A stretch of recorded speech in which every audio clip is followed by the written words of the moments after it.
We are live. Hello, everyone, and welcome back to Tabletop Dads for another installment of some Dungeons and Dragons.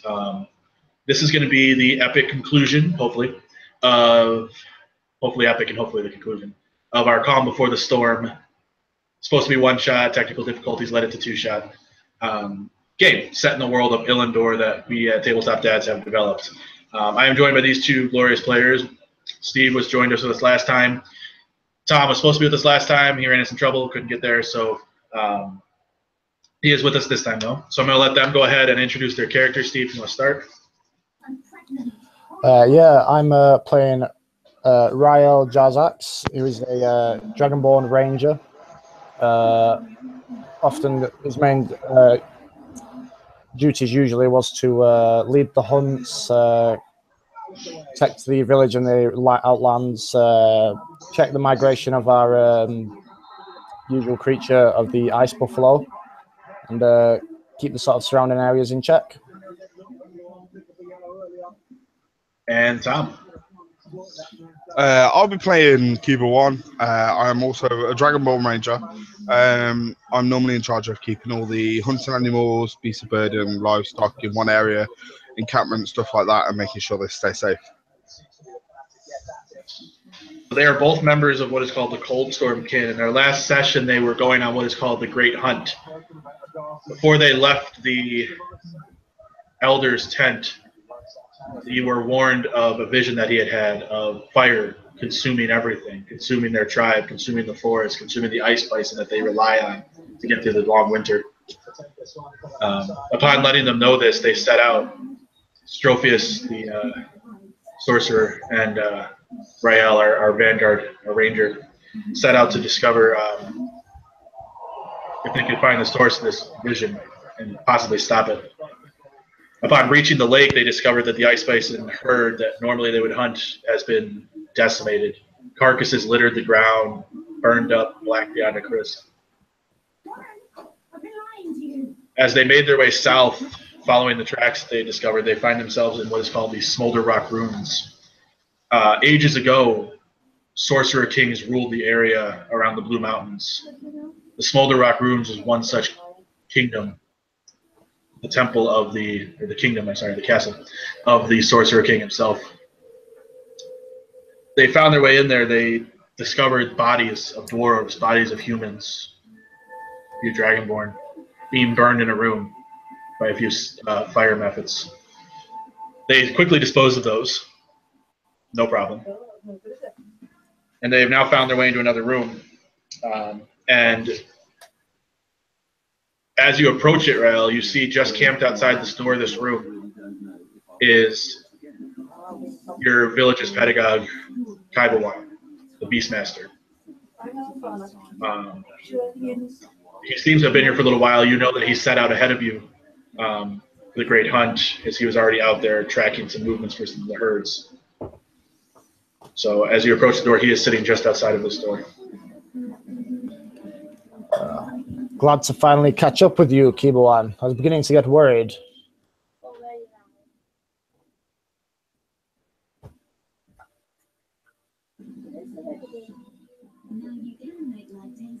Now before you is a stone door. Sorry, is Thomas muted? I couldn't hear any of that. Is he? Oh, he was. Yes. Go ahead, finish your. Sorry. Right, yeah. I was muted. No, I said basically,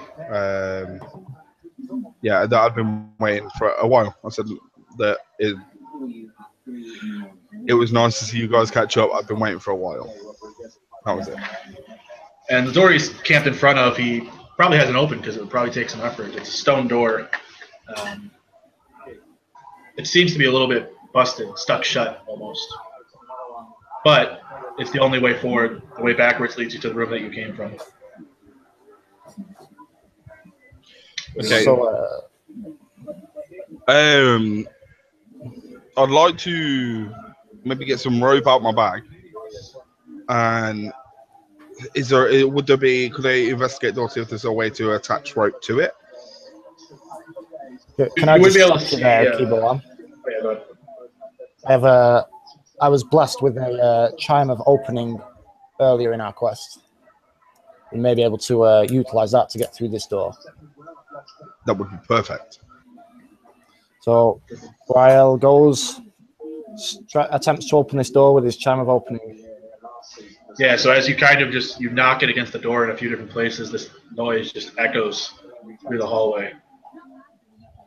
Echoes to the cracks in the door in front of you, but the door just falls forward. Nice. Slacks against the ground. You have no idea how this thing works. But just a random Dragonborn. Just a random Dragonborn with something that can open doors. As you enter the room and the floor is covered in perfect hexagonal tiles, there's no way you've ever seen anyone cut anything so perfect. Other than that, the room just kind of just smells of singed fur, singed hair. And the only thing in the center of the room is a rope that ascends to this wooden platform in the middle of the room. Okay. I say we tread carefully. This is not a natural floor. This is man-made. Yeah, I completely agree with you there. Can I maybe roll would it be perception or investigation for traps? Yeah, investigation. Go ahead. Okay. That straight off the bat, that's a 23. Nice roll. You, but you can tell this is just a normal floor. It looks purely cosmetic that it's designed with hexagons like that. But it clearly took some fine craftsmanship to get them to be so perfect the way they lay out. Are you guys entering the room now as you check? Yeah. Yeah. Yeah. Yeah. As you enter, that singed fur smell, that singed hair smell grows stronger, and you hear this whoosh, and all of a sudden you see this figure just drop from the center file onto its feet. It was alerted by your chime of opening against the door. Great. And it slams, and you kind of look up, expecting to see it at eye level, but your eye level is met with its knee. And you look up a little further, it's just covered in this armor. And as you finally meet its eyes, you see the flames erupting from its head and the great sword that it's slowly unhooking from its back. As it looks down at you, this fire giant, he goes, "It was getting cool boring in here." And everybody wants to roll initiative. Okay. 24. 24? Yeah. Oh, we have to roll for pets, right? I think your bear has to roll initiative. What about Soler? Where'd you get to? I got a 6 and Soler got a 12. You have a rat? No, a giant weasel. ice weasel. Weasel. That's it. I was close. We're getting closer. Yours actually goes on your turn. Only the bigger creatures that would have to occupy another space on its own, like his bear, has to roll its own initiative. Yours is going to go on your turn. In that case, a 6. I don't think it has, like, the bear doesn't have, like, an initiative. Just a dex modifier. Dex modifier. Okay, so it's just straight up 19. Wow.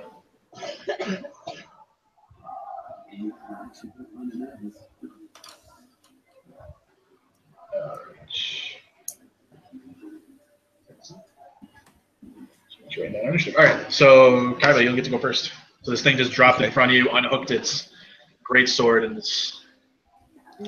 I'm going to do a short bow attack. How far are we roughly away? It dropped right in front of you, so you're at max 10, 15 feet. Okay. Instead, then. The room itself is only like 20, 25 by 20. It's okay. I'm just going to get down to my spells. Just double check what I've got.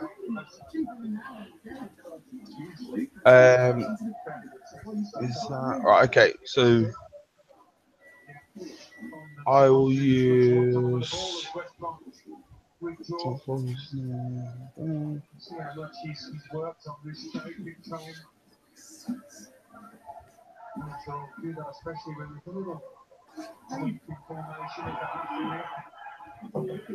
Okay, I'll use Cordon of Arrows. Okay. And I'll use that at level 3. Does he have to make any saves or anything? Right, it basically says I plant 4 pieces of non-magical ammunition, arrows or crossbow bolts, either way, in the ground within range and lay magic upon them to protect the area. Until the spell ends, whenever the creature, other than myself, comes within 30 feet of the ammunition, for the first time on your turn, or when it ends its turn, one of the ammunition fires up to strike it. The creature must either dexterity saving throw or take 1d6 piercing damage, and the ammunition destroys once it's all gone. Okay. So that's going to apply to Rael as well, then? Yeah. Okay. Because the whole room is only 25 by 20, so everyone's within 30 feet. So, yeah. And your bear, and his weasel. So everyone might die from friendly fire.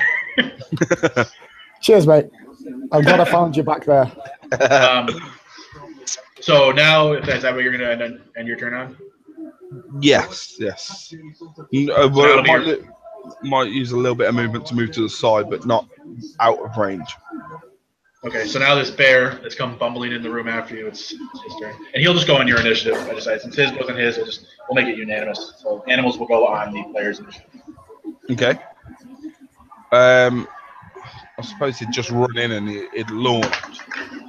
Just bite the knee. Airborne bear. Which is 1d6 piercing. Roll to hit. Oh, nice. Natural 20. Ooh, good first roll. That's a brilliant roll for a bear. Good job, bear. So that's 2d6 plus 6. Lay it on me. That's 16 damage total. 16 damage. So this bear just comes bumbling up and just latches itself onto this thing's knee, gouging out pieces.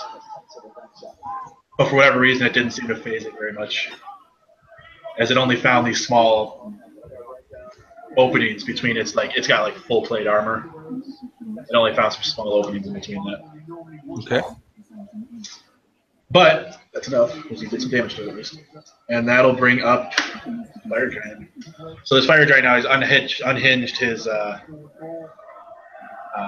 greatsword, and the first thing he's going to go for is what he hopes to be his next meal. He'll just go swing at the bear with his greatsword.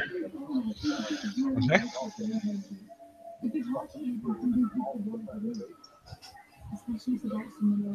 Should probably keep track of Fire Giant's HP. So he's gonna roll.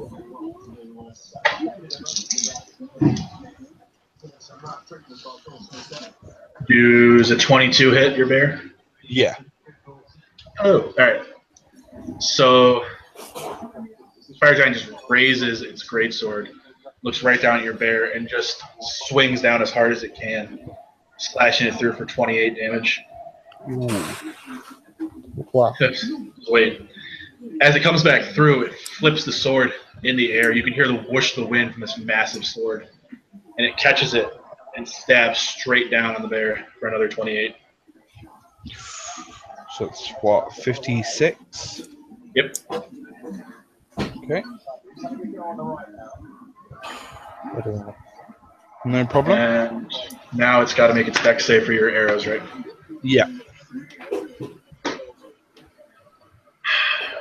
Well, it rolled a 2, but it has a dex of -1, so a 1. So it takes 1d6 piercing. 3. 3.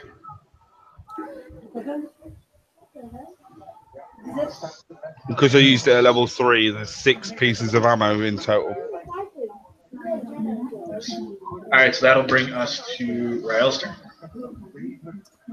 I will go for Hail of Thorns. Spell for next range weapon attack within 5 foot of target. 1d10 plus 1d10 SL. Piercing damage, save halves. So Yeah, I mean, you can go ahead and describe how you cast your spell as well. Add a little bit of flavor. someone needs to explain exactly what that means to me properly. Right, 2 seconds. What level are you casting it at? 1, 2, or 3? 2. So you cast at level 2. So right, each takes 1 on a failed save. Right, so it's got to make a dexterity save. If it does do the damage, it takes 1d10. Well, 2d10. If it doesn't save, if it does save, it only takes half of the damage. Okay. Right. So then you gotta roll. Do you have to roll an attack, or is it just a save on you? You have to roll damage at least, right? Yeah, just a save, and then he rolls damage. What save was it? Dexterity. All right. Roll a 5, so it's probably a fail. Yeah, his dexterity save would be about 14, 15 DC save. Fire giants aren't very dexterous. So what I go ahead and do is I take all these arrows.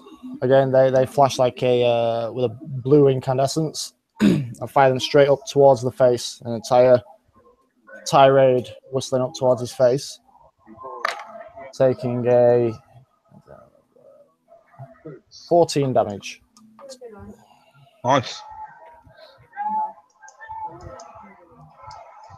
Arrows just fly up to his face. You see these fly by. They're cutting his face just all over as they fly up through his head. And small amounts of blood are starting to trickle down his face. Almost the same color as his fiery hair that pours out. And that'll bring us back to the top. Oh, no, your weasel.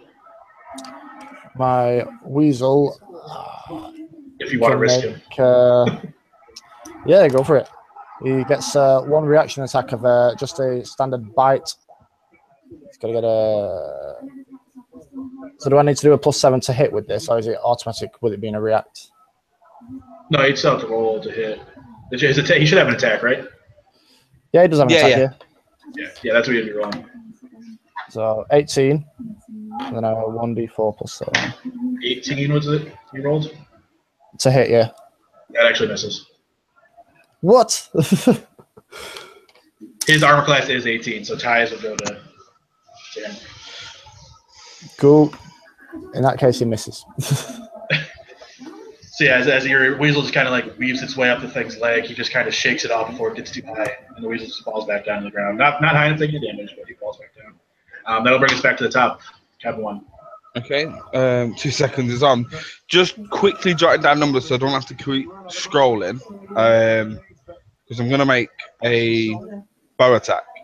But obviously, as you know, there's different things I've got to add to each roll. Oh, Rael, you have to make the save for his yeah. ammo that he planted on the ground. You thought I forgot. No, I was hoping you didn't ask because I don't know how to do a dex save. Oh, right, at the top of your sheet, right at the top, it'll have like a little box that says saving throws. You should have proficiency in it. So whatever that number is in there, you add to the d20 when you roll. Where is saving throws? Right. Oh, yes, yeah. Yeah, right at the top. So it's a dex saving throw? Yep. Yeah. So just a 1d20 plus whatever that is, yeah? Yep. Yes. Perfect. 16 plus a 9. So 25. Just for clearing that up, guys. Now, Tom, when you launch these, as even if he passes, the arrow doesn't move, right? No, the arrow just disappears. Like. Okay, so you have 1 left. Yeah. So like there'd be 5 left after 6 left. Okay. So then that is your turn. So you can. Right. So it's that plus that, and then that's. Sorry, this is so confusing with the amount of damage you have to actually add. Math. I hate math. I don't mind when I'm just jotting it down, like, Right. because against the giant, I have a plus 13 to hit. No, plus 11 to hit, and I have a plus 9 to damage against the giant, because my greater favorite enemy is giant. They survive. So I will do a standard. Actually, Of course, the giant has plus 11 to hit as well. So.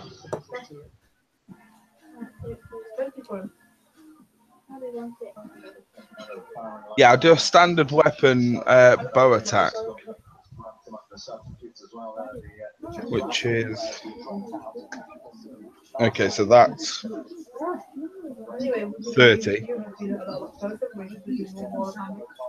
Just 30 hit. 30? Oh, yeah, 30. 30, yeah. Yeah, he's got an AC of 18. Is what you're looking for.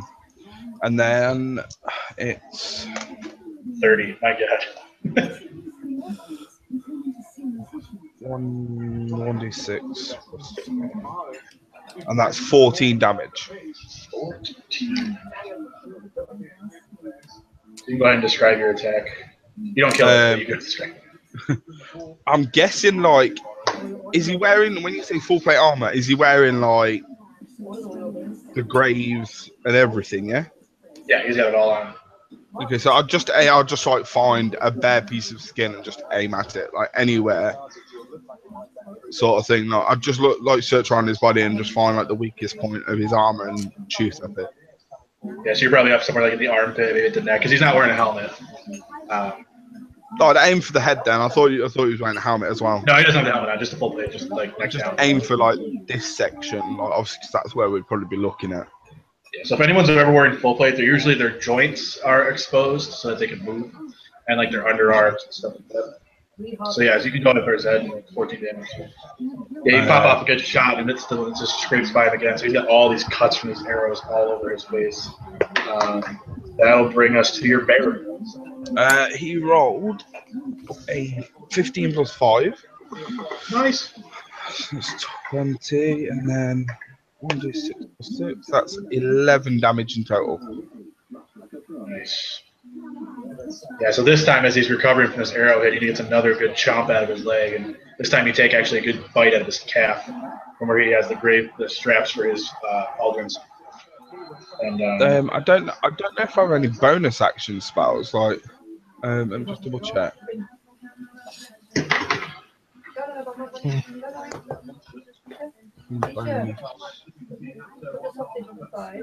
Where all the other ones are, and then put on the same page. What's in it? Yeah. I'll use my bonus action as well, if that's okay. Because my bonus action, Hail of Thorns, is a bonus action spell. go for it.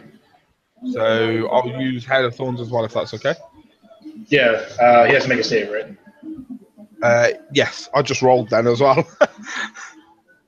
I'm glad it wasn't a roll, because that was a 2. It's okay. He rolled a 4 in his dex save.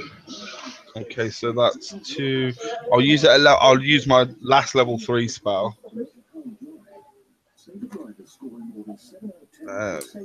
So that's 3d10. Just double check. Yeah, 3d10. 1, 2, 3. Oh, nice. 10, 3, and 7, 20 damage. Nice. So yeah, as he's stumbling back from all these shots he's taking, it's another. You just knock like 3 arrows, and you just let them loose, and they stick every single one in a joint. So he's got one in his arm, one in his knee, one in his elbow.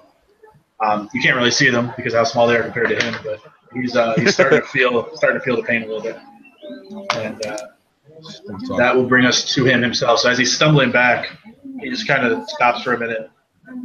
He takes his sword and puts it on his back again, and walks over to the other corner of the room, and he picks up this boulder and just raises it and just hurls it at you, Rael, because you're the first one you can see. and he just turns around and whips it. Does he have to make a dex save for that? No, this is one of his attacks. Oh, nice. And it's a 22. Which I think that should hit you, right? Yeah, I'm only 17. So then you're going to take. That's a crazy attack. That's brilliant. That's good. I like that. I don't like it right now. It's okay. You're only going to take 18 damage as this thing just like pushes into your shoulder and crumbles against the wall. Bloody hell. And that'll bring up your turn, actually. Angered by this, I'm going to straight up knock an arrow and aim for him while he's still sort of head down from throwing this boulder, aiming for the top of his skull sort of idea. Nice. The nat 20 to hit. Woo! Brilliant. Man, if you guys weren't rolling nat 20s and he wasn't failing dex saves, you guys would be dead by now. I suppose, to be fair, it does help building a pure dex build sometimes. Because I was going to pick dragons as my favorite enemy, but I picked giants. So I thought, well, I think I'm on giant. I'm on dragons. Yeah, I think you went dragons. I went giants, and then we both went beasts for the normal. Beast conclave, yeah. So I've got 20 plus 11. This is me a 31. How do you know when it's a crit or not? Nat 20. Nat 20 is a crit, so you double it. So roll your damage and then double it. All right, nice. So basically, if you'd roll 2d6s rather than one. Where's my other one? There's one. 3's on both with a +5. So nice. 8 and 8, I guess. Do I get the modifier on both rolls? Yeah. Oh yeah. So 16 altogether. Nice. So he's been taking. He's stuck with quite a few arrows here, all over his body. Currently looks like a fire giant pincushion. Yep, pretty much. And that'll take us to your weasel. Again, my weasel just has a react with a bite attack. Doesn't have a right lot to do, my weasel. So that one, he only rolls a 17 plus 7, 24. That's all right. That'll do. 4 plus 7, 8, 9, 10. With 11 damage from a bite. That's really good damage. Fire giant's gonna get killed by a weasel. He's not dead yet, but it'd be funny. That would be absolutely brilliant, wouldn't it? The finishing blow is a weasel bite to the toe. Hey, don't underestimate the weasel. That's brilliant. Don't underestimate the weasel.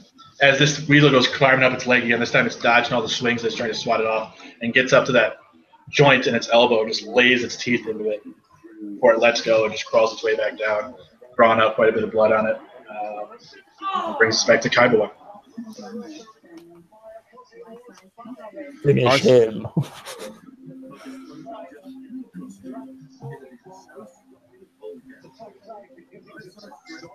Oh. Okay. So is it my turn now? Yeah, your turn. Yeah. Right. So I've just started on the extra numbers. I'm gonna use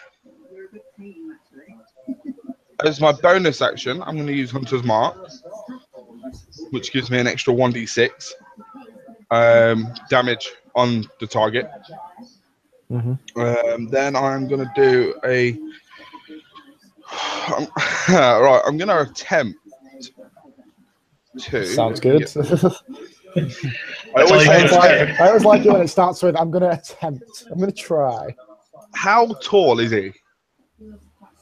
Fire giants are large. I think they're roughly.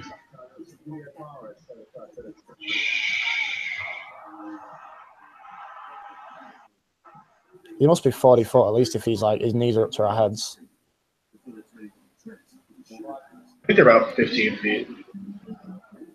I gotta look it up. I'm using the D&D Beyond monster thing, trying to keep track of it, test that out, see how it goes. So far, it's not that great because it doesn't tell me how big a giant is. It's so expensive that is at the minute. Like the Oh my gosh, I'm just using the free stuff. Yeah. Like, it's a brilliant app, but there should be something where you can like scan your barcodes or something. So like if you've already got the current books. Yeah, that'd be nice. You just get people scanning barcodes and putting them online for everyone, though. About 12 feet tall, actually. Yeah, I suppose he's only 12 feet tall. Yeah. Oh. Maybe it wasn't his name. Maybe it was more of his waist that you were eye level with. So would I be able to get on his shoulder? Like if I flew, would I be able to land on his shoulder? Yeah, you can attempt to. Okay. I want to drink. I want to drink the potion of flight. I don't know why you want to be up there, but yeah, you can. And I'm interested to see where this goes. Right, I want to drink the potion of flight. And then I want to use my movement, which is 30 feet. Which is more than enough to obviously get up there and land on his shoulder. And then I suppose I'd kind of have to end my turn. I wouldn't quite, yeah, I'd land on his shoulder and just like cling onto his armor. Okay. Yeah, so you kind of fly up there and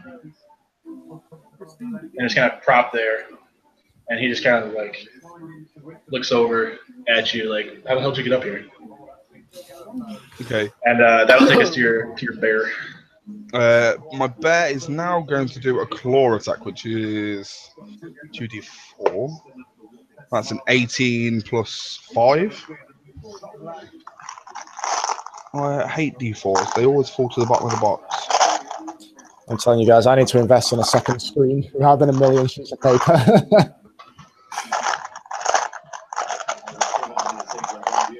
Oh, come on. There we go. Nope, that's... Find your cantrips, man. There we go. It's alright. D4s always manage to like hide in the corners of the box. Right, so it's 2d4. I'm guessing a 23 hits. Yeah. 2d. Oh, should drop the dice now. There we are. Right. Oh, nice. 4s on both. So that's 14 damage. 14 damage. Nice. Yeah, so you just kind of pelt this thing in the side of the head, and it just kind of moves, and all of a sudden the blood starts pouring from his ear. He's not wearing the helmet. This is why you wear helmets. Oh no, it's the bear that's doing the damage. He's on the floor. Oh, your bear. I thought you were doing it. I was like, damn, that was awesome. No, yeah, so the bear probably just snipped at his heel again. Same place he took that chunk out before, and now he's like profusely, like his artery is just spewing out this blood all over the floor. Sweet. All right, so I'll bring him up, and he takes his greatsword out from his back, and as he's doing it, he just kind of swings it this way instead of pulling it off, and pulls it up his shoulder to try and like flick you off and slice you up with it as he's coming down. That is a 28. That hit. I think so. That'd be ungodly if it didn't.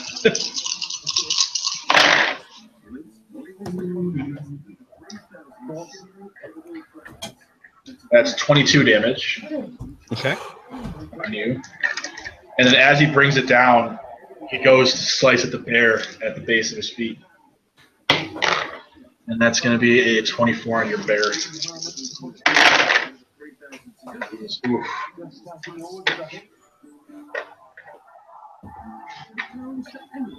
Good day for the bear. That's going to be 24 damage for the bear. Okay, so the bear's unconscious. Oh no! So yeah, as he swings it through this, he just cuts this gouge. You can see all the way through this bear's rib as it just kind of topples over at his feet. Okay. And that'll bring us to Ral's turn. I'm going to go for a sort of a run slide and take my rapier through his ankle where that bear sort of exposed him. Go for something like that. See if I can bring him down or stagger or something along those lines. We've got a 15 plus 9. 24 for a hit. That'll do it. So that's good. And 1d8 plus 5. There's my 8 there. A 10 damage. So he's going to do sort of a run and slide and a. Yeah, and as your blade just kind of digs into this calf, he lets out just a as his blood just starts pouring out faster and faster. He's definitely feeling the sting now of everything that he gets hit with. Now your weasel. Again, a straight run up with a bite. The rest of him's pretty useless, but he's going for a bite. Well, he's got that an unarmed strike that does a 1. That's it. There's no roll. It's just 1. The weasel walks up and just slaps him. Get out of here. It's just. I don't know what's going on with that. Stop attacking me. I've also lost my dice, so we're changing. So we're having a 18, and he misses with the bite. You can run for it, and maybe he slides on the blood that's been gushing out. Just completely goes to the other side. A nice comedy miss from our weasel. such a Laurel and Hardy moment. And up top, you see this. When you'd look down, you just see this weasel just sliding across the floor from this guy's feet. Because you couldn't see down where he was sliding, also you just see this weasel slide out on blood towards the back. And that'll bring us to your turn. Right, okay. I am. Let me just double check it is. Right, I'm going to use Cure Wounds on myself as my action. Am I still on his shoulder, by the way? Obviously, I'm flying anyway, so I'm still up there, yeah. Okay, so I'll use Cure Wounds on myself at 2nd level, which is 2d8 plus my spell modifier. Oh, that's 8 and 6 is 14 plus 7 is 21. Is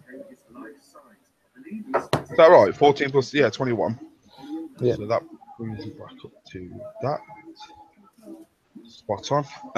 Right, and then as my bonus action, I'm going to use Hail of Thorns at the side of his head. Oh. And I will do that at 2nd level as well. So it's a dex save he needs to do. Alright.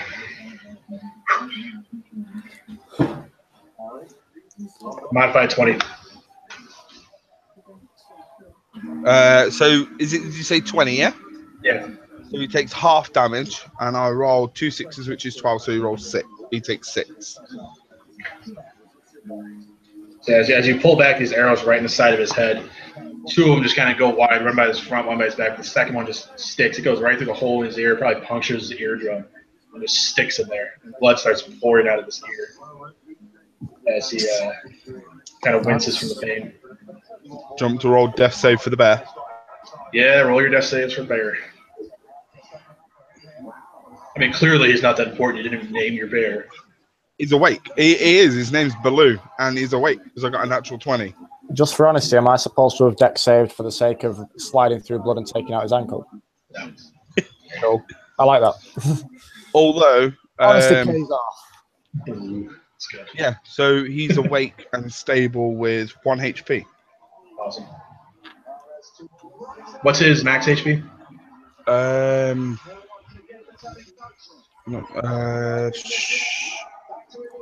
80, 90, 98. Okay.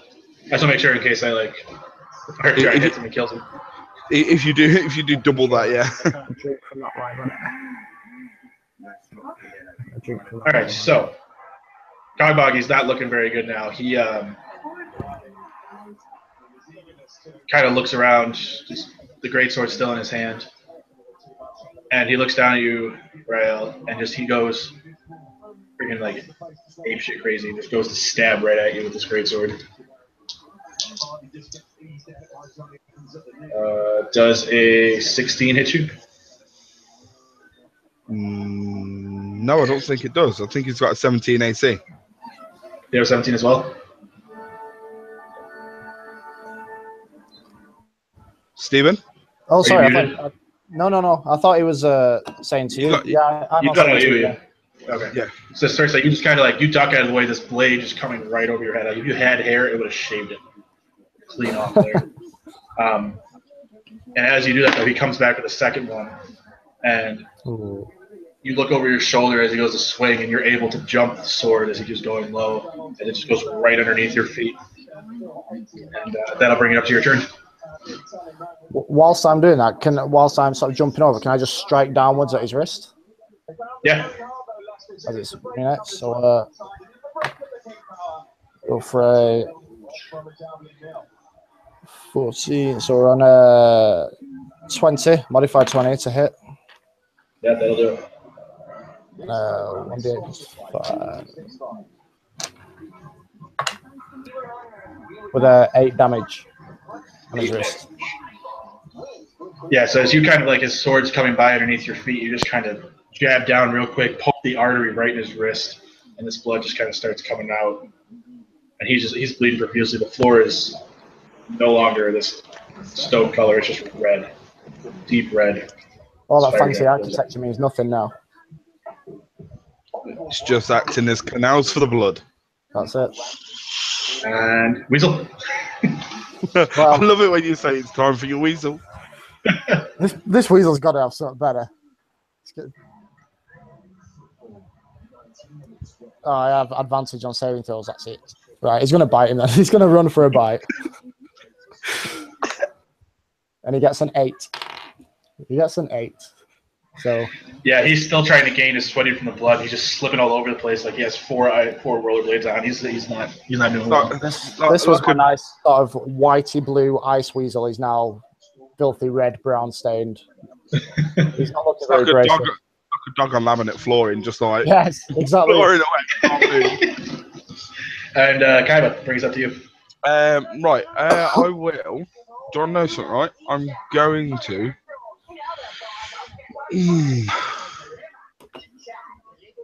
What? I haven't booked it, but I'll try Wednesday or Friday. Sorry. Right, I will go. What does that do actually? So I just got to read up on what the breath. Oh yeah. Which one did you take? Cold. Because I'm a silver dragonborn. Yeah, that's a 15-foot cone.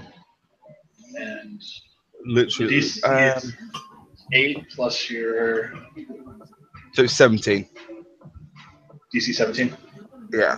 It's a con save, right? It is. Yeah.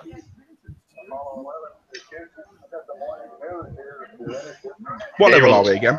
27. You're level 10. Okay, so it's half as much damage on a successful save. Yeah. 3d6. Come on, lucky dice. Oh, nice. So that's 14 damage. That's 7 he takes. Yeah, so as you kind of you draw your bow back with no arrow.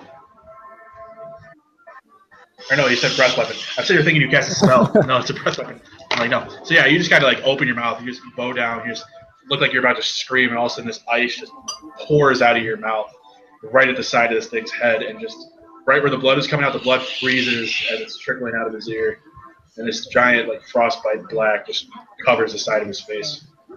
I like the visual effects there. That was good. That I know, right? Perfect. And then you're probably going to guess what I'm going to do as a bonus action. Hail of Thorns. I'm going to do Hail of Thorns level 2 again. So when you use it as a bonus action, does it not count as a sort of using your spell slots? It counts still using your spell slots. I've only, after using this as a second level, I've only got my first level ones left. Some spells will tell you it's a bonus action as opposed to one action, which means after you've already done something, you can do another something, which could be that spell. This is why I learn. Well, I didn't know I've got two things I can use as bonus, but didn't know about them. Well, you only get one bonus action. Oh no, I mean I've got two choices. Yeah, Hunter's Mark, which I've got on him at the moment. But yeah, I'm going to. Yeah, so I'll do Hail of Thorns, which is 2. It's a dex save, right? Yeah. Modified 21. Oh, nice. So he takes 10 damage.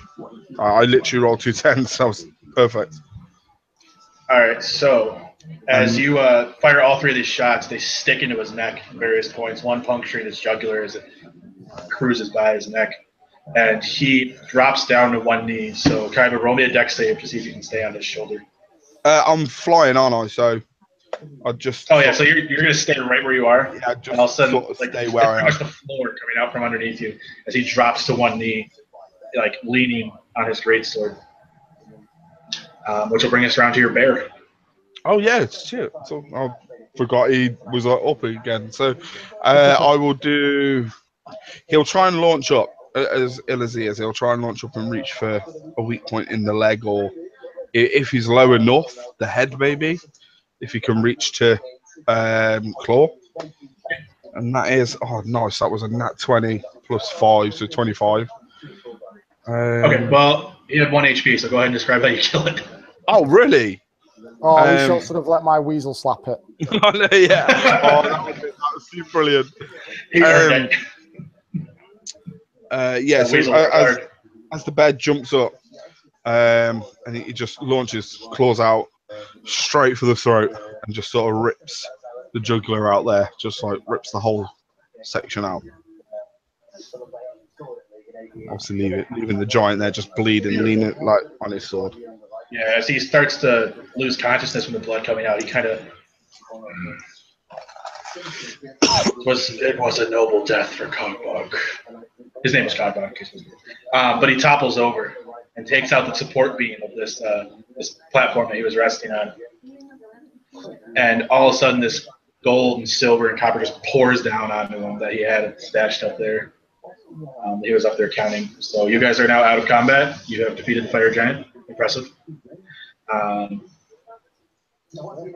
only thing you can see left in this room now that there's a pile of rubble and giant gold. There's a door immediately to your to the west, and there's also another one, not the one you came in, but just on the same wall. There's another door there to the east. Okay. I'll look over and I'll be like, right, we'll pick up the gold and silver, and then maybe head east. I see no reason why not. We've got a little touch and go there for a moment, but we can handle this. We head over towards the eastern door. So you guys are searching the body? Yeah. Well, the gold pile's clearly there. Yeah, I'll let him pick the gold and silver up and put it in a pack or something to sort out later, and I'll inspect the body whilst doing that. So jump to roll investigation. Sure. Okay. Real quick, so Rael, what you would find is all the coins come down. What you can scrounge up, you've probably got about 700 copper pieces. Yeah. You got about 5,000 silver pieces. That's a lot of silver. 2,100 gold pieces. Yeah. And 150 platinum pieces. Bloody hell. Well, this will get shared out when we're in a little safer place. What was your investigation check, Kevin? It was 17 plus 6. So what you find is in his pocket, this little pouch he had hanging from his waist, there's a pewter idol to the god Ilmater. And there's also a ring, this painted glass ring that's probably worth about 25 gold pieces. Those are the only things you really find in there. Okay. The rest of it was all, he was keeping it up there, stashed away. A pewter idol to what god, sorry? Ilmater. Who is Ilmater? May I ask? God of endurance. God of what, sorry? Endurance. Oh, I see.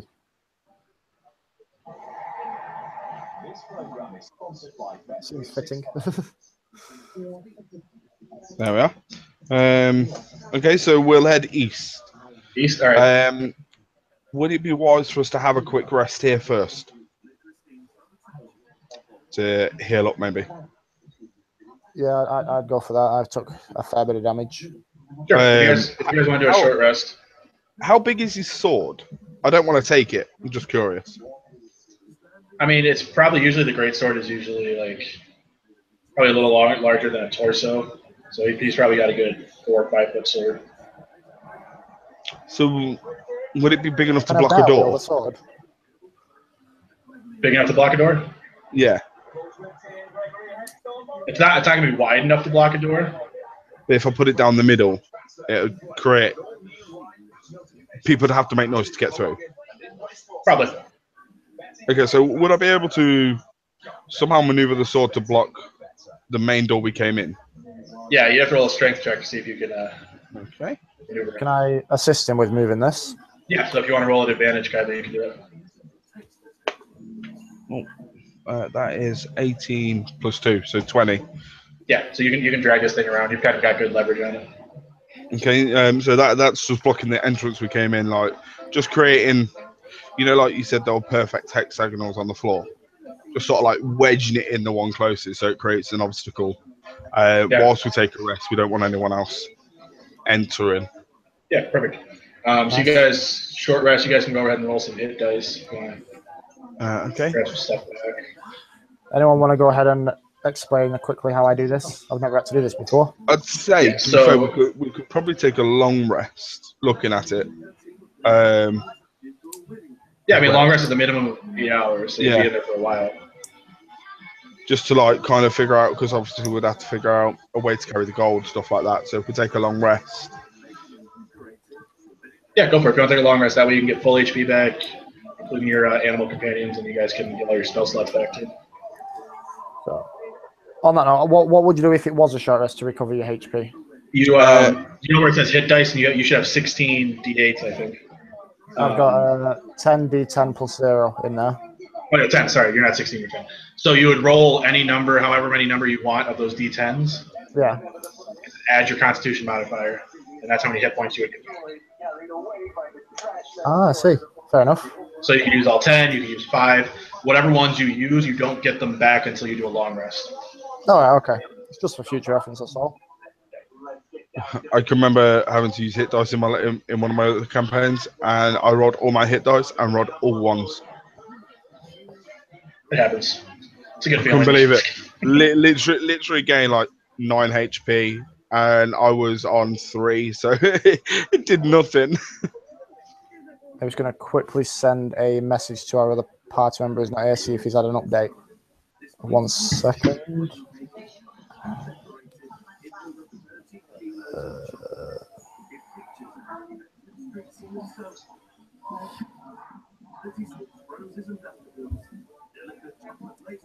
Yep, let's see if he messages me back or not.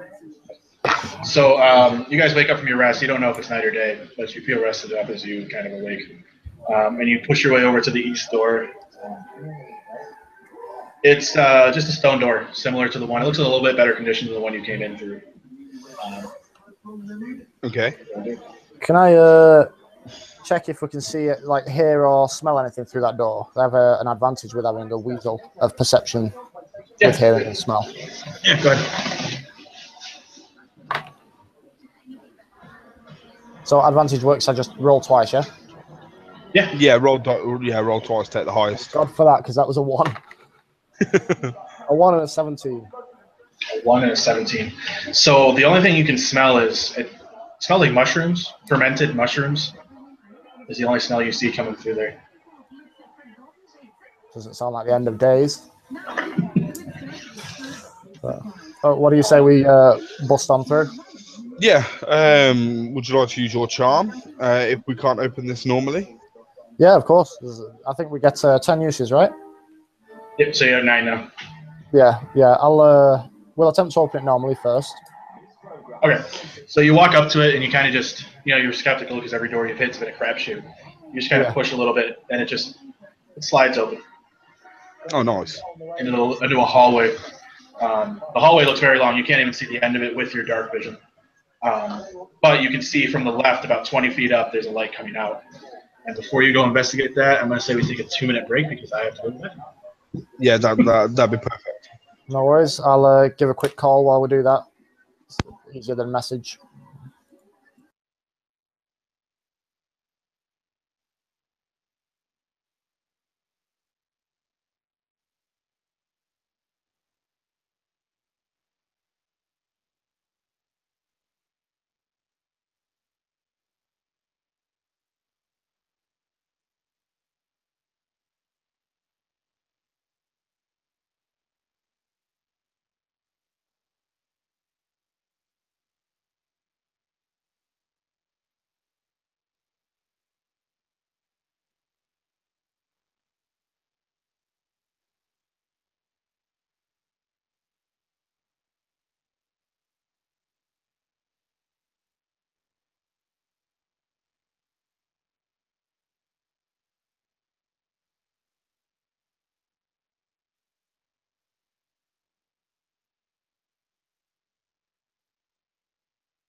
Any word?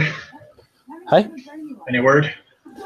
No answer at the moment, but I know that his transport is, some of it's been cancelled, so I've no idea whether he'll be on or not at all.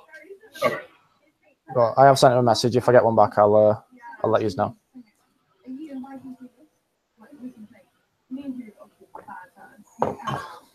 I had a great idea for that platform from last time, but I didn't use my chime last time, so it went a bit different. A little bit different. Yeah. What were you gonna do last time? Well, we got in there and we went last time because we managed to sneak in. We could see the giant's feet overhanging the platform. I was going to attempt to sneak over, just light the bottom of his rope. Yeah. I don't know if it would have worked with him being a fire giant. But yeah, he's immune to fire damage. It would have been interesting. That's a good thought. It was a good thought. Until the minute I landed, I thought, Yeah, I had to backtrack a little bit to get Tom's character worked in, right? Yeah. Yeah, I mean, like, I'm excited. I thought you guys actually might die versus the fire giant. So did I. So did I. Which is fine, because everything you guys do in this game is going to play into the lore of the world itself. So whether you die, whether you succeed, it's all going to happen into the histories. So yeah, like that. That's good. That. With the main villain that you have to fight, you better hope that you succeed for the sake of posterity. Do we have to fight?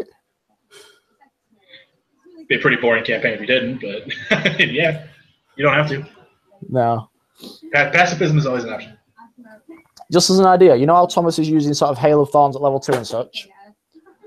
When, because this was the first character I ever created, this one. I've played a couple since, but I wasn't aware that I've got them on my spell sheet as first level. I didn't know you could use them any spell at any level. Yeah, you can use them higher than what they are. You can't go lower, obviously. So how do you work out the damage and such if it's higher? Because obviously I've got them printed out. I'm not on a computer. It would tell you. It would tell you on the thing what it is, what the damage is at higher levels. See, just for example, my Hail of Thorns in level 1 literally just says ranged attack within 5 foot of target. Hail of Thorns. Safe halves.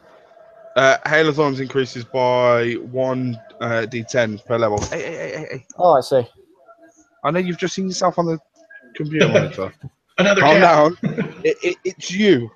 This will eat your cat. This will definitely eat a cat. Look at that. What's that? I tell you what, he's so soft. He doesn't like give a crap about any other animal. Like there was a cat sat on the window ledge, and he just like shrugged it off like it was nothing. He was like, eh. What do you feed that thing, Steve? You like buy rats and just drop them in there? This one. This one's our biggest one, wherever he is. There. He has rats, guinea pigs, and small rabbits. Guinea pigs. But obviously, are they not live ones? Okay, I was gonna say. In the UK, it's illegal to feed live. Oh, that's good. And I would have loved to see it. Not sadistically, but obviously natural predator and prey sort of thing would be quite interesting. Don't lie, Tom. You ever thought the Thunderdome thing like 2 enter, 1 leaves? What's mommy? 2 men enter, 1 man leave. It's the spiders and stuff. We feed live bugs and crickets and stuff, but just the snakes you're not allowed to.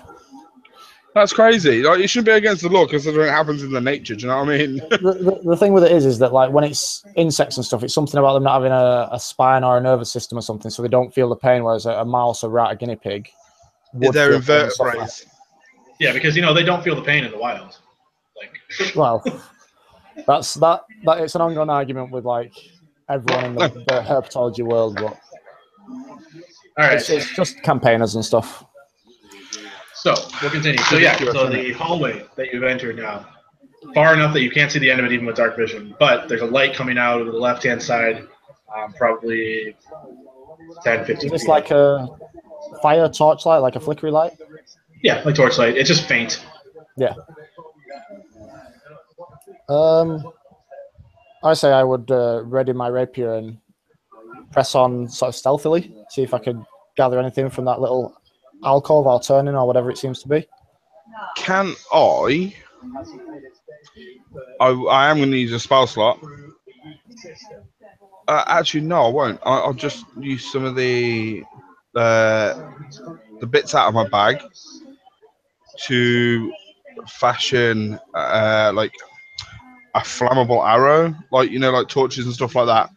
I've got hemp and rope and things. I'll just like cut a bit of rope off, light the end of it. Once it's tied to an arrow, and like cock it and fire it down the hallway.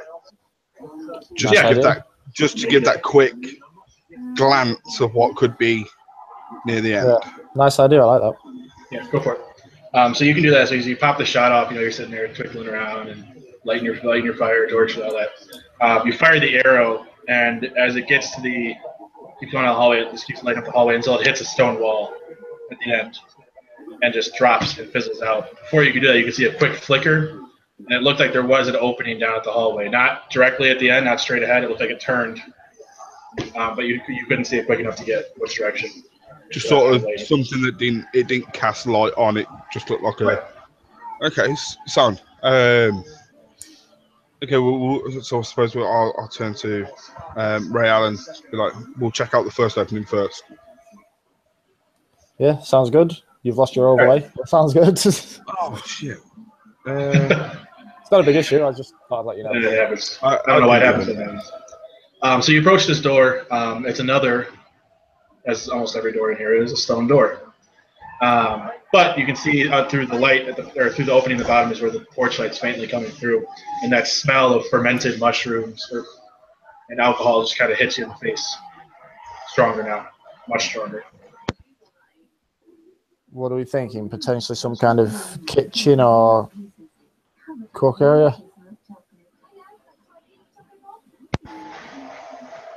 Okay, so can I send the bear first? I can't seem to get my overlay to start unless I drop out. That's all right. No, that's fine. I know what you're about. Yeah, you can do the bear. The bear's going to have to attempt to open the door unless you guys want to do it. Yeah, I'll tell my bear to just like sort of push on it, like both paws. Okay. Push on the door. Have your bear roll a strength check. Oh, actually, I better get him up first because I'm not sure what his strength modifier is. It's higher than my weasels, I can tell you that. Everything is higher than your weasels. Oh, whoa! Whoa! He has 15 strength, so it's +2. And he rolled a 17, so that's 19. Nice. Yeah, so the bear kind of just starts to run at the door. He doesn't have a lot of room to get started. The hallway is only about 5-6 feet wide. But he hits it, and the stone starts to crumble, but the door doesn't seem to bust open. Okay, so I'll tell him to move along, and then I'll go and inspect the door myself. Should we try and open it manually, or are we going for this time of opening? That didn't work so well last time, because it sort of notified what was inside. Yeah, we can try manually again if you want, just to see if a human hand might be able to pull it like sideways or something. Yeah. So are you guys both trying it, or just sending one of you? Yeah, I don't see why not. Yeah, I'd say we'd both probably. Yeah, we'd both probably try. Ryle, then you can roll, and you'll get advantage since Kaiba wanted to help you. I keep wanting to say Obi-Wan. We got a 16 +1. 17. So both of you doing it, it does shove a little bit more, and it kind of creaks a little bit, and it's just barely ajar as you kind of come away from it. So you still can't see in the room, but the door's open. So you guys can push it open if you want, or you can. Can I send the weasel in to look through with it being slightly ajar? Yeah, you can definitely fit the weasel through. Yeah, I just sort of do a bit of a reconnaissance, sort of scout round and leg it back out before he dies. Yeah, so go ahead and roll a perception check. He gets advantage on hearing and smell, but sight's normal. Where's perception? I think we're being dark. It would just be hearing and smell, wouldn't it? There's a torchlight coming on there. There's a torchlight in there. Oh, is that the one? Yeah, sorry, yeah. 17, 18, 20, 22. So what your weasel can see and smell first is right on the wall to the left out of this door as it squeezes through is patches of mushrooms, these greenish and yellow mushrooms growing along the walls and the floor. The torches line up even intervals around the whole room. It seems to be about probably a 40 by 20 room, so a big rectangle shape. The only other thing he can see is in the center of the room there's this table, with 2 chairs. One chair is empty. The other chair has a statue sitting in it of this one-armed dwarf just smiling. Is there any way to check any further? Can the weasel do sort of checks on the dwarf to see if it is just a statue? Or is that something a human? The weasel wouldn't be able to so much. That's something you guys would have to do. Okay. Because the weasel wouldn't know the difference. What do you say we go on in here, Keeper One? Yes. I think we should maybe send the bear in first in case there's any traps. Yes. Cannon fodder. Yeah, pretty much. Just send the big piece of meat through the door. Yeah, so if you want to push him in, he pushes the door open and the light kind of floods you now. And if you want to roll a perception check or an investigation check, your bear's investigation. Okay, so that is... Oh, where is investigation? Oh, okay, so that was a 19, but it's now a 15 because he's got -4. He wouldn't be able to see any traps. Nothing. He doesn't trigger any weight plates. Nothing that he can see. He's a little taller though, so he would be able to see that there's 2 mugs sitting on a table in front of the stone dwarf. So do you say bugs or books? Mugs, like Oh, beer, mugs. like steins. Yeah. Okay, cool. I'd follow the bear. Yeah, I'd follow closely behind. I'd have my rapier at the ready for this point. Seems a bit odd, this room. Yeah, I'd do the same. I'd have the rapier ready in one hand and my hand on my whip in case I need it.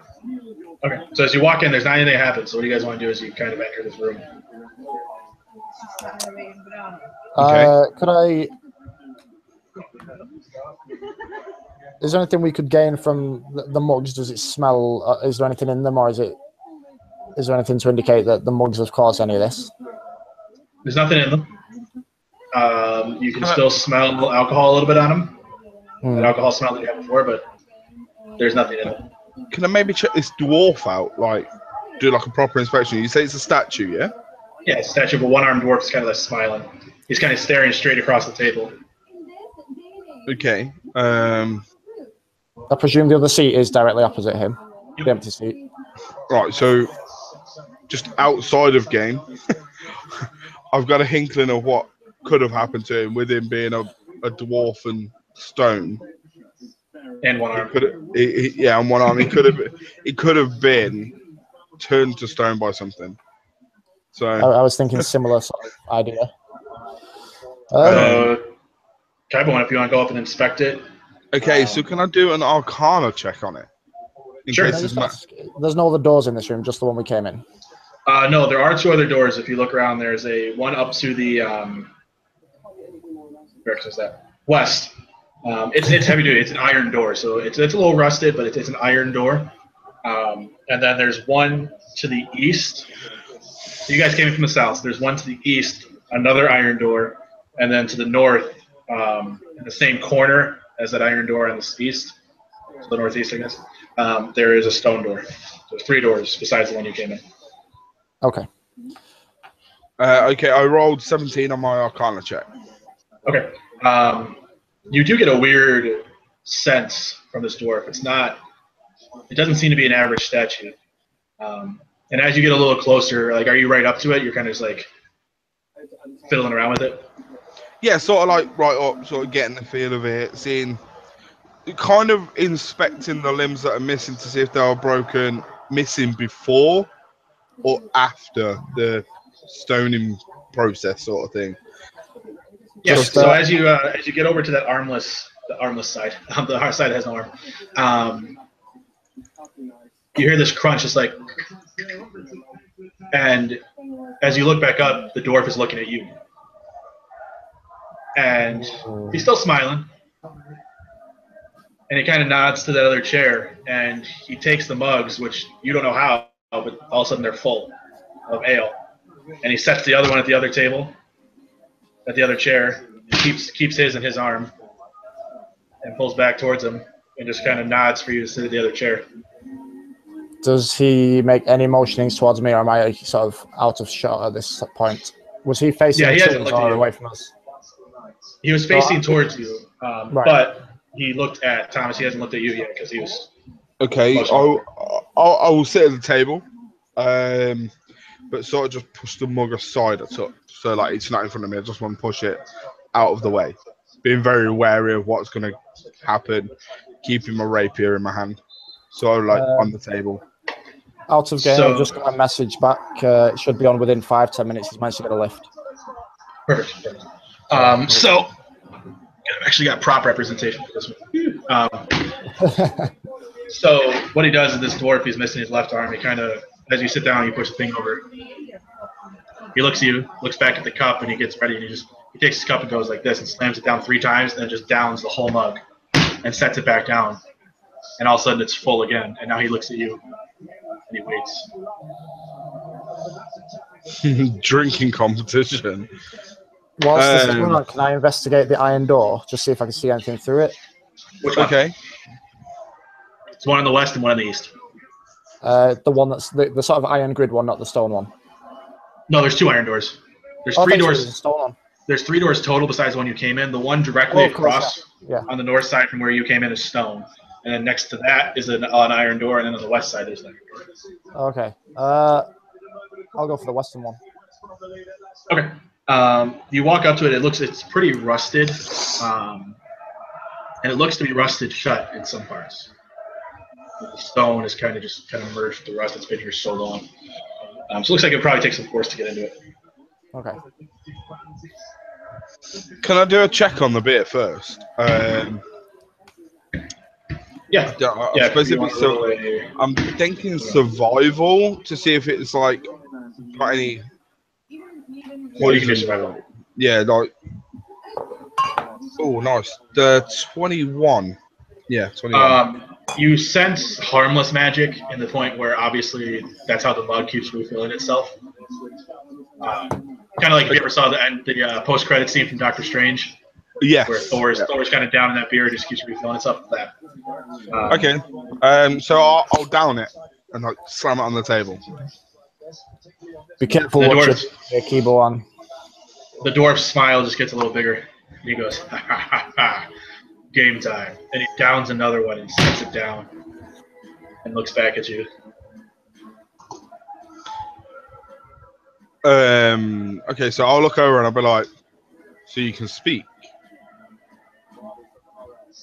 He just sits in silence. Smile just back on his face, ear to ear. Seems like it's an automated, animatronic, not animatronic, animated sort of Doesn't object. seem to be sort of a full AI sort of thing, does it? Yeah, so it's just sort of like an animated object by like magic, maybe. Okay. It may be that it only reacts per drink or after drink or. I mean, it Okay. seems to be on its own will the way it moves, but it doesn't speak. So with him So saying far- game time. Okay, so I'll pick the drink up and I'll look him like I'll look this stone dwarf in the eye and I'll be like, if I drink, will you answer a question? He just kind of sits in silence, looking back at you, same smile. At this point, I'd want to walk over to directly behind the dwarf, just sort of as a precautionary measure. So, Gab, what are you going to do? Because he's down 2, you've downed 1. Okay, That's I'll 2 downs. down one more. I'll down this one.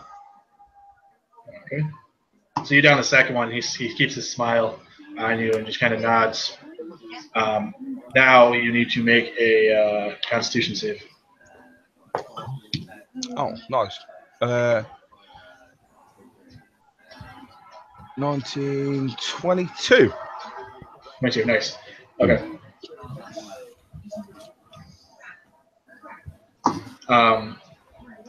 He looks back and he's like, he kind of frogs a little bit, shakes it off, downs another one. It refills and he immediately downs another one. So he's down 2 real fast. And looks back at you, like, nods at you. Like, your turn. Okay. I'll stand up. Am I able to stand up? Yeah. Yeah. Okay. I'll stand up. with it being stone, can I? Would ice make it weaker? Would ice make stone weaker? I suppose real world ice only if it gets into a fissure or something.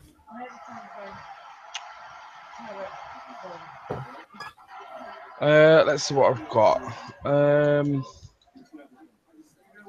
Rapier. With my whip, can I attempt to like crack it around its neck and try and break it? Like actually break the head off this statue? Because I'm intrigued to see if it will react to an attack. Yeah, if you want to go ahead for it. Okay, I'll make a roll for my whip. Sweet. That's a natural 20 plus 7, so it's a 27. So what happens is, as you bring back your whip, you kind of let it loose. You were dead sure that you were almost right between the eyes. Like this is going to go right around his neck, right around his head. It's going to wrap a few times. For whatever reason, as it gets close, it just kind of veers off to the right and drops. Some sort of shield magic. And now he looks back. He's like, you're getting a little impatient. The smile's kind of shrinking a little bit. He's still smiling, but he looks back at the cup and just kind of slams the mug down twice. Let's see if anything changes if I sit and try and take one. Yeah. Whether he reacts differently or starts again. Because he's down 4 at this point, hasn't he? Yes. So I will sit and down 2 immediately. All right, so go ahead and make a con save for me.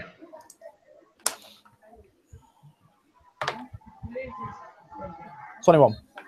Okay. So he looks and just kind of sulks a little bit because he thought he had a competitor, and then he gets up, you sit down, and immediately that same way, same voice, he goes, "Ha ha, game time," and he immediately downs another 2 out of his, and looks back at you as your mug immediately refills. I'm guessing this is an endless cycle of automation by magic. What would I be able to pick up mine and his and drink? You can try it. If you want to roll I'd say a dex, because you're trying to like reach over and get it before he can stop you. 18. You rolled a natural 20. So as you reach over to get his mug, immediately his arm just snaps at your wrist, and a smile's gone off his face. He pushes your hand back towards you, and he grabs his mug and downs 2 more. There's no way we're going to beat a stone statue in the drinking competition. They have no constitution. You do notice though, after he drinks his second one, his they're stone, his eyes look a little more glazed over. He's already downed 8 mugs.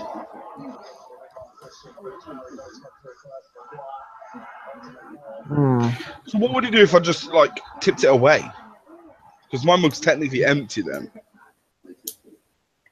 No, it's the same mug. There's only 1 mug besides his. Yeah, so like the mug on the table.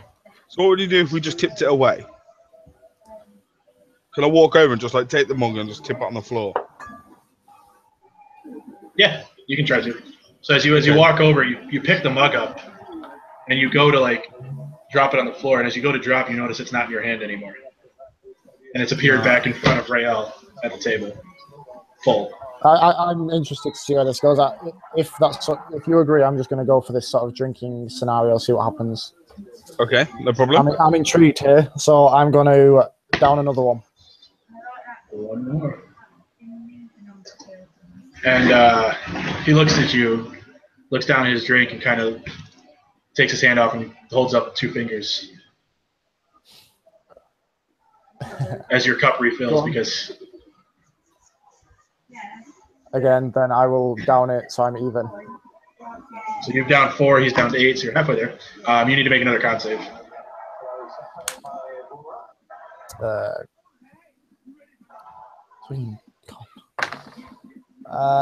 16. 16, so we're good. So yeah, you shake it off real quick. He hasn't gotten to you. You're not. Dragonborns aren't known for their drinking ability, but you don't seem as affected yet as he takes it and he downs it. It's starting to like leak down his stone beard, and down his arms. He just downs another 2. So he's down 10 in total. Bloody hell. And looks back at you like, all right, let's go. His smile is still huge on his face. I'm going to down 3. 3. All right, make me a con save, but you're going to subtract 1 from whatever you get. 16, so 15. 15? Okay. So you're still good. You've down 3, and he just kind of looks impressed, wide-eyed.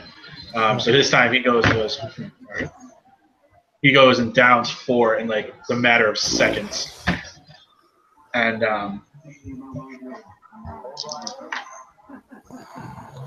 it looks like it's really getting to him too. He's kind of like wobbling in his chair a little bit. You can hear the wood creak as he goes. And looks back at you. I don't know what I'm going to gain. If I do manage to outdrink him and he passes out, is it going to get us anywhere? Is it just going to be a passed out stone dwarf man thing with one arm?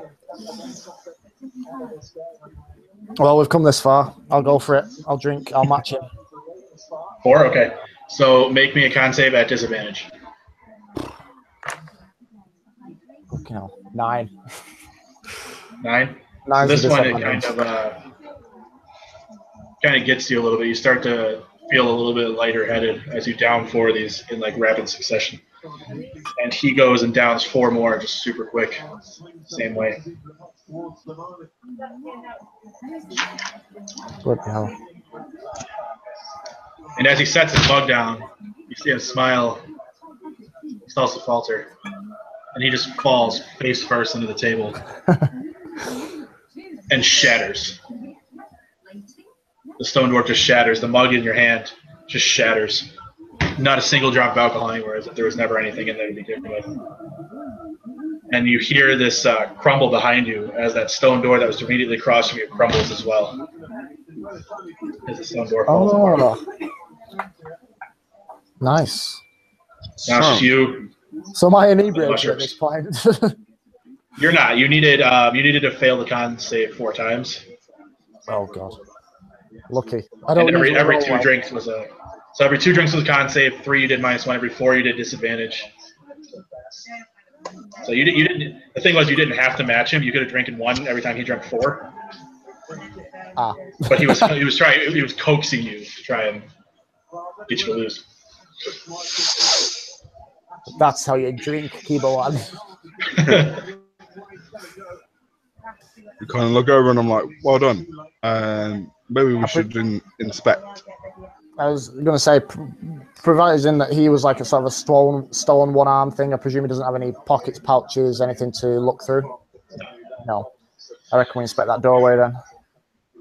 Yep, so the one that was immediately across, about 20 feet across from you, from where you entered, is the stone door that's now shattered open.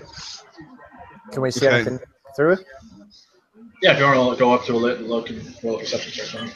Yeah, I'll go up to it first. I'll be there. Yeah. Oh. Well, I've got to get up and everything from the table, so you go for it. I'm kind of a bit shocked right now. I've just downed, I think, 9 pints. You downed 11. 11? I'm sorry, man shatter in front of me. Nat 20 plus 5. I seem to get, to get my naturals on my checks rather than attacks. It's like you look in the room. There's not much. It's just a simple stone room. You're not really sure what it would have been used for. But the one thing you do see all over the floor, there's 9 giant insects. Okay. In the room. If you want to roll a nature check, if you have that, you can try and figure out what they are. So that is. I actually have a 1 second. All right, I was using the wrong perception. I was using my bear's perception. I've got a thing where I can communicate with an animal if I haven't attacked one within the last 10 minutes. To read their ideas, mood, intent, emotions, and such, and primeval awareness. Can we sort of do that and see what their intent is? Yeah, we both have that, don't we? Yeah. Yeah, we do. Here, roll it. I don't know if I have to roll it. It's just, it says I can convey simple ideas, read mood, intent, emotions. Let's have a quick look. Oh, okay, yeah. That's just simply like detect thought kind of thing. Yeah.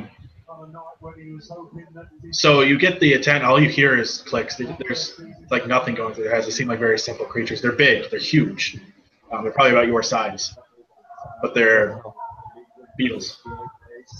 They're giant fire beetles, and each one seems to be shedding off light in its own way, like a lightning bolt. Are there any beasts within a 5-mile radius? Because obviously that also detect primeval awareness. Using it lets you detect your favorite enemy, which is beasts, within a 5-mile radius. Yeah. You can definitely sense that there's other animals besides these animals in here, because this whole temple, you know, from the outside does not take up that big of a radius. It definitely doesn't take up 5 miles. So you could sense every creature, every beast in this place, and you can definitely feel that there's definitely some more kind of beast-looking things in there. You don't know exactly where, but you know they're there. So can we see nothing in this room bar, obviously, these... Nothing besides these fire beetles. No doors, no chests. Doors you can. Doors you can see. Probably helpful if I told you. There's 2 doors, 3 doors. Well, I mean, you came through the one door, so there's 2 doors to the north in this room. On the right side of the room, kind of if you split it in half. Okay, I've just rolled. Nope, 1 door. I'm sorry. I've just rolled a melee attack or a rapier attack. I got an 18 plus 7, so 25, just to literally stab one of the nearest creature, the nearest insect, straight through the obviously the shell or whatever it is, sort of thing. Yeah. So that definitely hits. So you go ahead and roll damage as you walk up and you just kind of like shove this thing in the side. It doesn't look at you. It doesn't know you're there. You can roll with. You could roll with advantage if you want to roll the other one and see if you get a net 20 or not. 13. No, it's not. It's 7 plus 3, so it's 10. 10 damage? Yeah. If you want to roll your second d20, because you're technically surprising it. Okay. Just to see if you get a natural 20. No. Okay. So 10 damage? Yeah, 10 damage. So you just stab this thing, immediately it just screams and drops to the floor dead. You guys want to roll initiative? What have you done? Yeah. As all the other ones are just gonna like turn around and look at you. 24, with modifier. So 5. Same. So you guys got both the same one? Yeah. And my pet got 19. Well, he's gonna go on your turn. Oh, he's gonna go on my turn. Okay. Yeah. We're gonna keep it this universal. So you guys can decide who goes first. I suppose since you took the initial stab, go for it. You know what you're doing in this room. Okay, I'm just gonna pretty much go at them with my rapier. So I'll at the next closest one, I'll do another rapier attack. That's 24. That'll hit. 13 is their AC. Obviously, they're not armored. Oh, nice. Okay. And that is 9. That'll kill another one. So you can go ahead and describe it. Okay, pretty much the same. Like I'm literally going in at like you would sort of as if you're piercing something to put in the microwave. Just sort of go in like that, just like stabbing them. I don't like insects.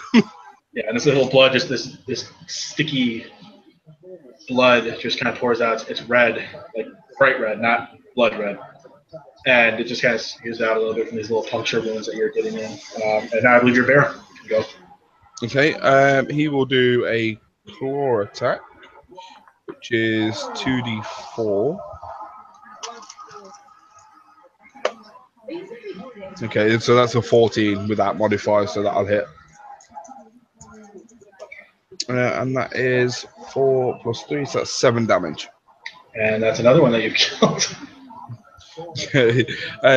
He's pretty much just like gone in like this, sort of straight down, just like paused to claw, but sort of crushed it. Splat. Yeah, the thing just splats now against the wall. Bringing us to Rael. So you just saw the bear kind of annihilate 3 of these things. What was that? 9 or 6? Did you say? There's 9 total. 9. 6 down. Can I go in with the sort of a dual wield of dagger rapier sort of idea? Yeah. Yeah. Nice. You don't get to add proficiency to whatever's in your offhand. The dagger. So yeah, you don't get to add proficiency to that. So I'm going to go in and straight away go for whichever's closest. It's sort of a fun sport. Just go for a sort of a swipe round with the rapier and a stab for a finish with the dagger. Go for it. So roll the rapier first. So rapier to hit is a 17 plus 9, so 26. That'll do it. And a D8. That gets 12 damage. That'll kill it.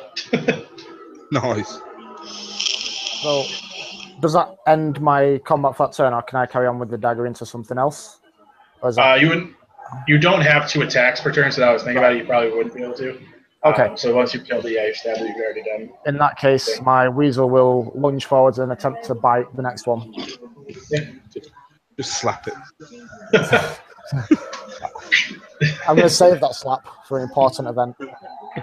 The death of your weasel, that's what it'll be for. That's a modified 19. Yeah, 19. That'll do. 4 plus 7. So, and 10 damage.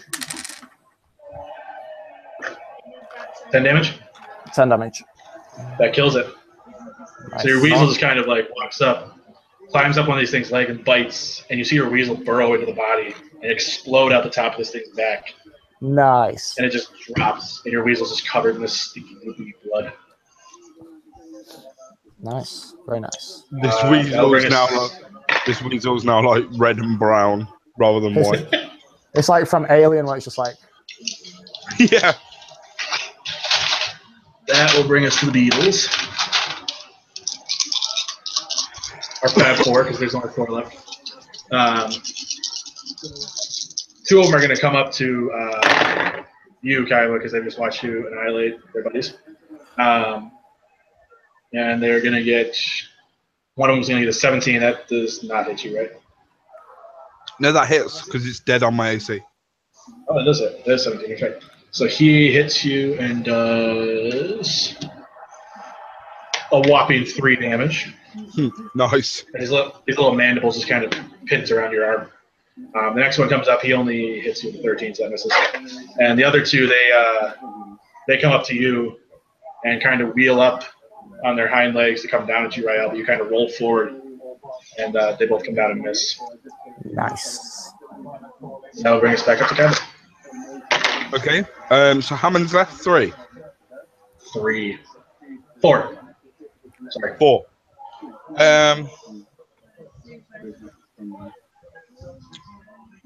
Okay, James has just got me to send in the link, so he's probably going to come in if you want to figure it out shortly. Sweet. I'm going to just use breath weapon.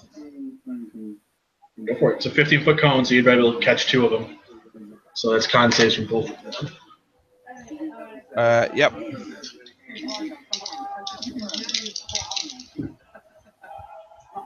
One of them passes with a natural 20. The other one failed. So one takes half and one takes full. D6, isn't it? I've just had D6s and I can't find the archive. There we are. Right, so it's... yeah, they're probably both going to die. Yeah, that's 13 damage, so one takes 6 one takes. Yeah, that kills both of you. So this you go down to scream again, and this the ice cone just kind of flows out, and as they see it, they turn to run, but the blast catches them and just freezes them right where they stand as they attempted to run away. Okay, come on. My bear will go for the one next to them, but accidentally knock them over.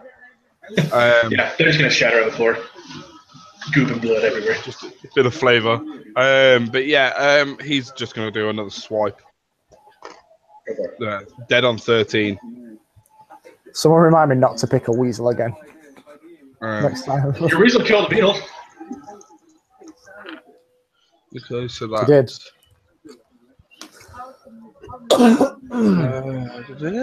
Where are you? That's 10 damage. That'll kill it. Spot on. Okay. So yeah, again, he just goes to claw it, but just crushes it. And Rael, you just saw the bear annihilate this one to your right, and there's one still dead ahead of you. I'm just gonna try and take a longbow straight through it, in and out. Arrow to the knee. I think that'd be a hard shot on a beetle. They probably would, yeah, but they are the size of us. That's true. Very true. It's 6. I'm going to go through all 3 on one side. Just sort of roll over. We got a. Where's my shovel? 17 for a hit. And a lost dice off the table, so we roll again. A 6 was 11 for damage. Straight through 3 of his knees, topple over. Yeah, and he just kind of falls over and he's dead. There's nothing blood. There's blood coming out of the little stump legs he's got, but he just kind of falls over. And now the room is just quiet. You guys made quick work of those guys. They weren't hard, but you still made quick work of it.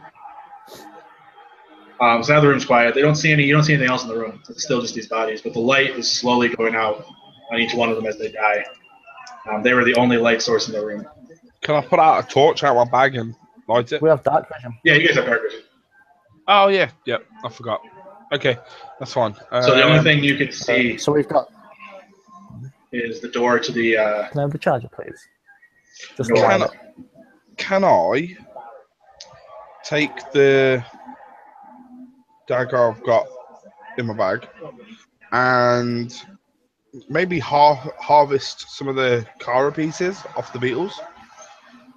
Yeah, you can scrape off a little bit of their little scaly hide. Yeah, Not scaly, but just pick it up. Yeah, just keep maybe a couple of pounds worth in weight, sort of thing. Yeah, definitely. These beetles, sort of wing cases, carapaces. Would it be plausible to use one as a makeshift shield at all? It probably wouldn't be strong enough to withstand anything. They're very brittle. I'll ignore that then. As you can see by the fact that your weasel could chew through it. You have to bring the weasel into this. So you guys, what do you want to do? We've got the 2 doors. Which door do you reckon, Jordan? Not Jordan. The one dead ahead of us would be the wiser choice. The more central of the 2. Yeah. I see no reason why not. We'll go for that. Sure. Yeah. You'll walk up there and you just kind of lean into it because you're getting sick of all these doors that have popped up new. But you lean into it a little bit and it just kind of creaks open, and immediately you can just see it's about 5 feet and it turns to the left. Hallway. Can we open the other door and see if we can see anything through it before we make our choice? No, there was no other door. That was the only door. There's only the one directly across from you. Oh, that was in the dwarf room, wasn't it? Yeah, that was the other What do you say we just press on through here then? Okay. Yeah, so as you look down to the left, you see a similar glow down the room, probably about 40 feet to the right, and then it looks to the right, and there's a similar glow that comes out of the doorway there. You guys want to approach it, or? Yeah, I'm gonna follow it. Okay. So as you approach it, you find yourself another stone door. This one, though, is different. The handle, it seems to have a mechanism on it. It's locked. Okay. Can I roll to maybe try and open it? Yeah. If you want to roll a... Sleight of hand? Yeah, that'll probably be about right. I've got to remember to scroll up from the bear's stats because I keep looking at the bear's stats. Okay, so I actually have double proficiency in that because of my background, so that's cool. In fact, is it just like a general lock? Yeah, looks pretty standard. I'll use my thieves' tools, which I'm guessing is like a lockpick and stuff.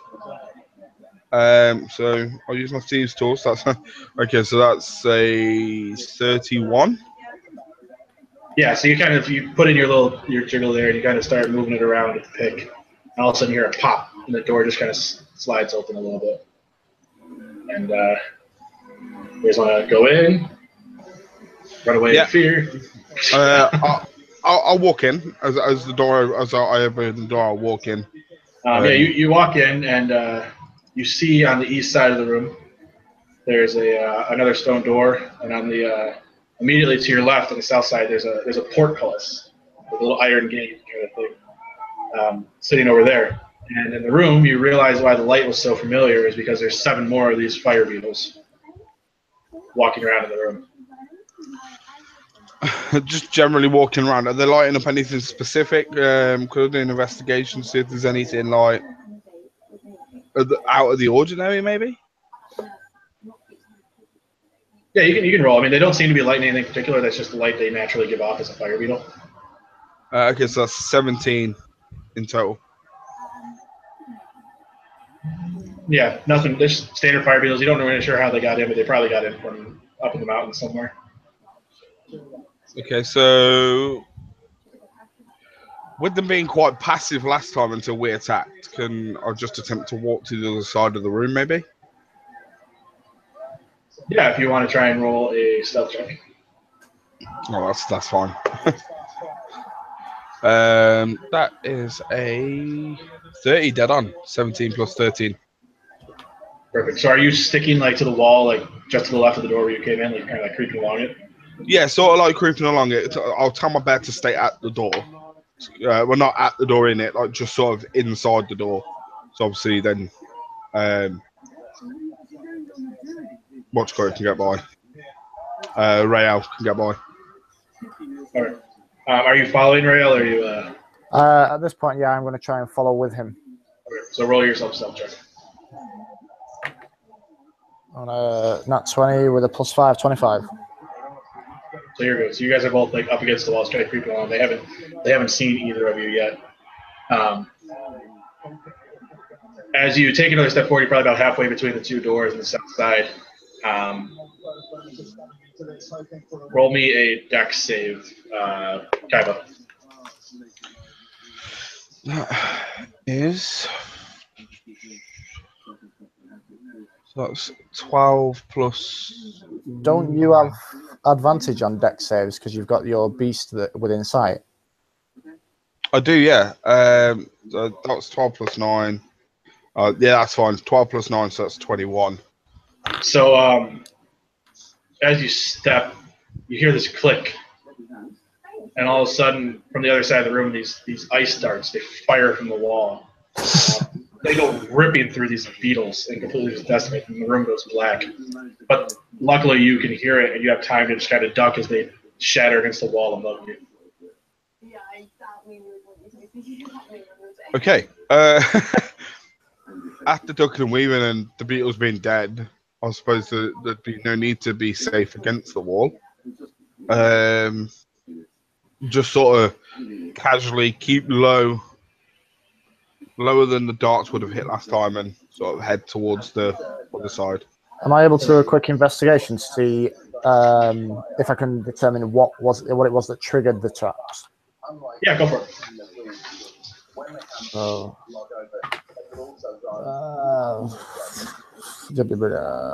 it's only an 8.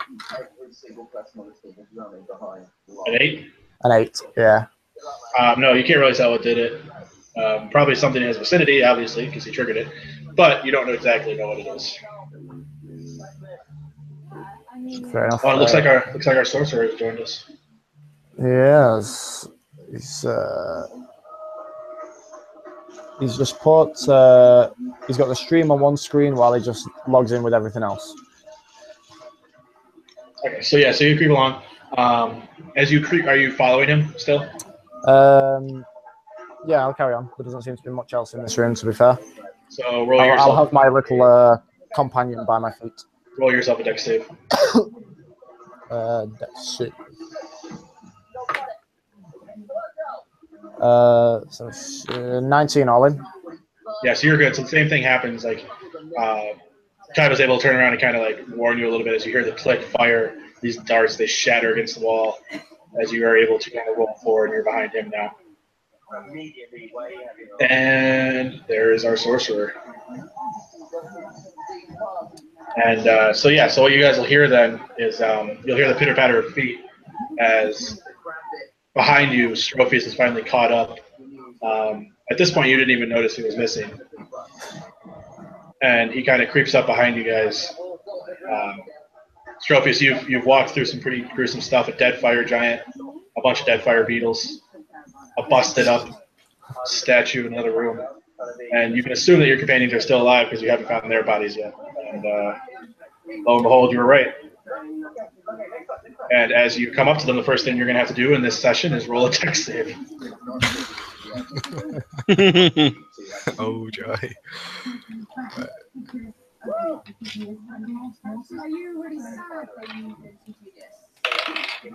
Oh, great. 9. Okay. There's always one. Yeah. What was your AC? Sorry? What was your AC? Armor class is 16.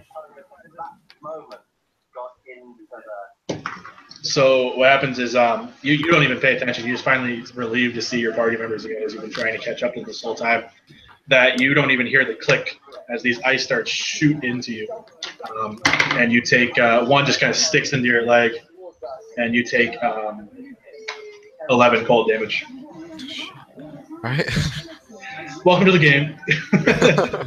Yeah, welcome back. So yeah, you guys can continue on. You guys would make it now to that So we're at that portcullis sort of area. yes, that's what it was, portcullis. It looks like as you can see, there's an opening above it, so it looks like something that would go up. You've already used your flight thing, haven't you? Oh, Yes. what? He can fly? No, yeah, no, No, not the hallway doesn't go up. Like the doorway opens up instead of like in. Oh, like I see. door. I see. Okay, so leverage You guys- maybe. I'm so upset. There, she's like, "You can fly."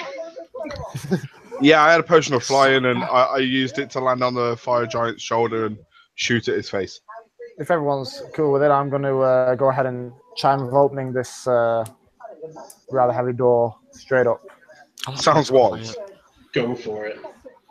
So I reach in my little pack, grab my little silvery tube, ring it off the rocks a few times, point it straight at this door to reveal its opening. Yeah, so the portcullis kind of creaks, and you hear the tick, tick, tick, tick as it goes up, and the doorway opens 5 feet. It immediately turns to your right. The hallway. I say we head on in. Yeah, couldn't agree more. Twisty We and fought to turny. get here. As you head in, you look down there. It's not very tall. 10 feet forward, it turns to the right again. Okay, And just keep following it around, I suppose. Maybe Yeah. can I roll a stealth check to keep us just a little bit undercover? Like, would it be wise for us to roll stealth checks to walk quietly?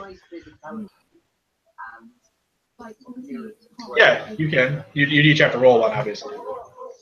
Okay, I got 24. I'm on a modified to 20. I literally have to roll like 5 or below to get below 20. That's nice. So you guys are good. Strophy's got to roll your stealth. Complete the word. just got like 3 windows open because I'm catching up on what my character can do. Who's got their TV on really loud? Mine's not on. I don't have a TV. Oh.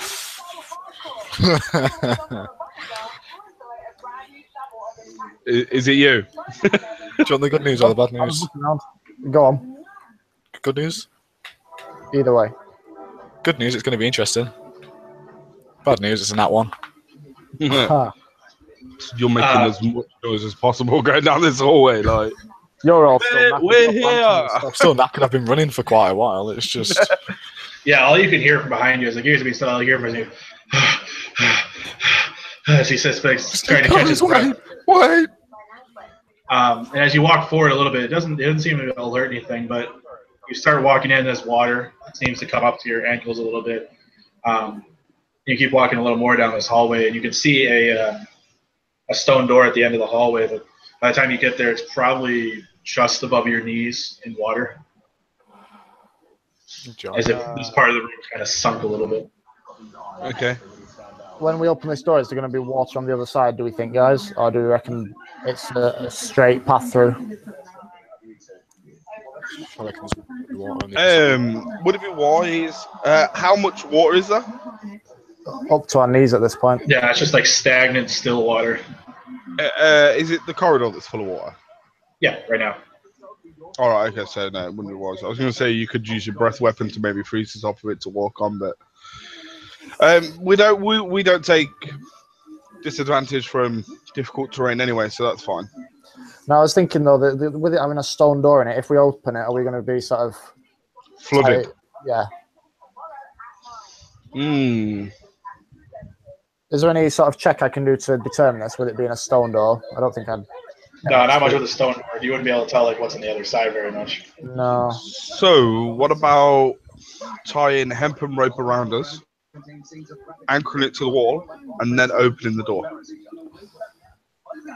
I'm down for that. I can use the charm to make sure we don't have to cause any issues. I've got a few uses left. Yeah, so Kaiba, since your idea, you can go ahead and roll a strength check to see if you can drive the Python into the wall. Okay. Oh, nice. That's a 22. That'll barely do it. Yeah, you kind of shove this thing in the wall, tie your rope around it. You throw it back so they can each tie their portion around their waist. Again, I'm just sort of digging for my silver tube. Sort of strike it to get a ring from it and point it straight at this stone door ahead of us, hoping and praying. Yeah, as you knock it, the door kind of does creak. It's, water rushes out a little bit, but as the door opens, you can see it's the same water level that you're in now as it pushes open. Good. Can we see anything down there? Directly in the room from where you are, you can't really see anything. You can see at the north end, it looks like it comes back out of the water a little bit. Are we coming in from the south, are we? Yeah. Yeah. So in the north, it kind of raises back out to like where it's like dry land, kind of. I say we head forward. Yeah, I untie myself and proceed on through. Rapier in one hand, readied. I'll walk slightly behind the bear, like obviously about Rael. Yeah, my bear. Oh, he has a bear companion pet, Chubby. Oh, I was panting so much. It's just a bear following us. And yeah, so you'd have like Rael, my bear, me, the cleric, Strophius, the weasel with the bear, I suppose, on his back. With it being quite a smaller animal, it would be sort of slung around his neck, sort of thing. Just wearing it like a Like wealthy a feather boa person. sort of job. It doesn't like getting wet so much. So yeah, and then just head forward. I'd keep my bow cocked, like ready. Alright, so Can I be as you walk in, charging a fireball as I walk in, like just having it charged in my hands? You can ready it. Are you looking for anything in particular to? No, it's just ready in case there's anything on the door. So first thing first, as Rael, as you walk in, it's like as fast as you can. You see a little bit of steam rising from the water in various places. But where you're standing is completely cold, just regular temperate water. All of a sudden, one of those steam things, it just pops out at you. It looks like a stingray, like a manta ray, and just kind of pops out at you. And all of a sudden, this takes a swipe at you. As a second one comes and takes a swipe as well, each one doing 6 damage to you, so 12 total. As they dive back in the water, steam just kind of rising as they dive back in. And before the one hits down, though, James, you can go ahead and cast your fireball at it. With me having my rapier ready, can I sort of take one on as it's up there? Yeah, you can too. So we'll do your first turn. And I've got my bow. We'll do Rael first since he's in front.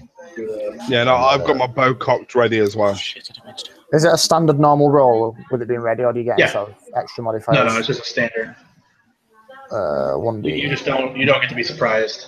Right. Because we're pretty much. We got a 9 damage. 9 damage. Okay. Yeah, as it comes down, you kind of stick in its wing thing and pull it back out, and a little bit of this blackish blood kind of pours out of it. Are we able to see how many sort of points of steam there are at all, or is it a bit too much going on for that? You can roll a perception if you want to. Check. Yeah.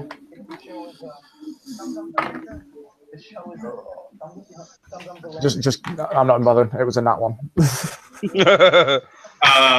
You don't even know where you are. No, I'm just kidding. No. You're still a little groggy from the drinking competition. Yeah, I was just about to say the alcohol's just sitting in you. Oh, damn it! I missed a drinking competition too. Oh yeah, in case you missed it, they walked in. Was I? What it is, they walked. You saw the remnants of it, the broken statue. What it is, they walked into this room. Was that for the drinking competition? They walked into this room, and the only thing in there was a table with one chair empty, and the other chair had a stone dwarf with one arm, just sitting in it, just a statue. But as Kaiba went up and inspected it, it came to life and challenged them to a drinking competition. And Rael beat it, and as it crumbled the door open as well. And I'm 11 pints worse off for it. So I you can. Kaiba had about 3 or 4 as well. Yeah, well, he only had 2 before he. Ah. But Kaiba, you were next in line, so you can go ahead and pop your shot off at the other one before it dives back down. Or the same one, whichever one. There's a Slag at oh no, he's on the bear, it's alright. That is. Okay, so that's 10 plus 11, so it's 21. And it's. That'll definitely hit it for sure. 1d6 plus 5. Are these classed as beasts? They are not classed as beasts. More aquatic, aren't they? Okay. So that is 9 damage. 9 damage. Which one are you attacking? Are you attacking the one he just stabbed, or are you attacking the other one that's kind of diving back in? The one that's just diving back in. The one that would just be like to the side of him. Yeah, you kind of pop a shot off, and the same thing, it goes through the wing and then disappears off into the other side of the room there. And last but not least, the ready fireball from our sorcerer, finally regaining his breath. Just fine. I was like, right, I'm good. I took my time, but I'm good. And then I release my fireball right at the one that Rael has already slashed at.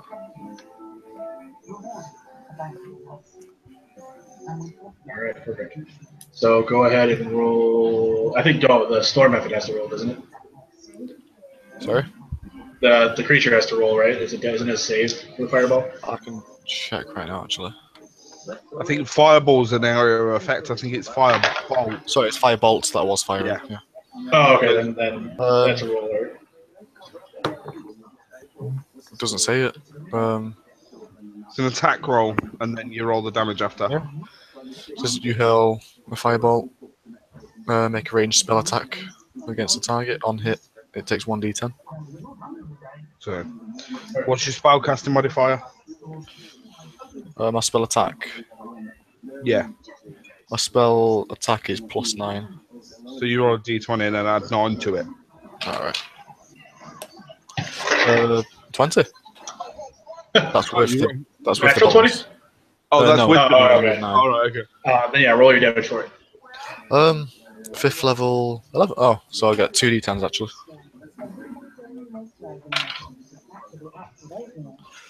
A 5 and a 3. So 8.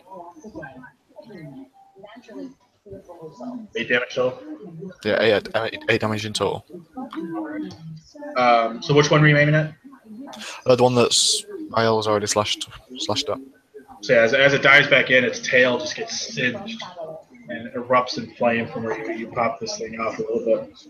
Great, I've just made Charizard. And it's just no, it fizzles away. It fizzles away, but the blood starts pouring out of the stump of the tail. It is no more. How many of these beasts are there? 2 that you've seen. Sorry? 2 that you've seen. 2 that I've seen. What are you? You're a sorcerer. Sorcerer / wild mage.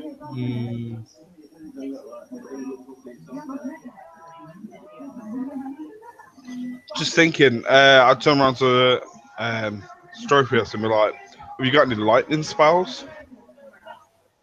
I have my breath weapon. My breath weapon is lightning. I also have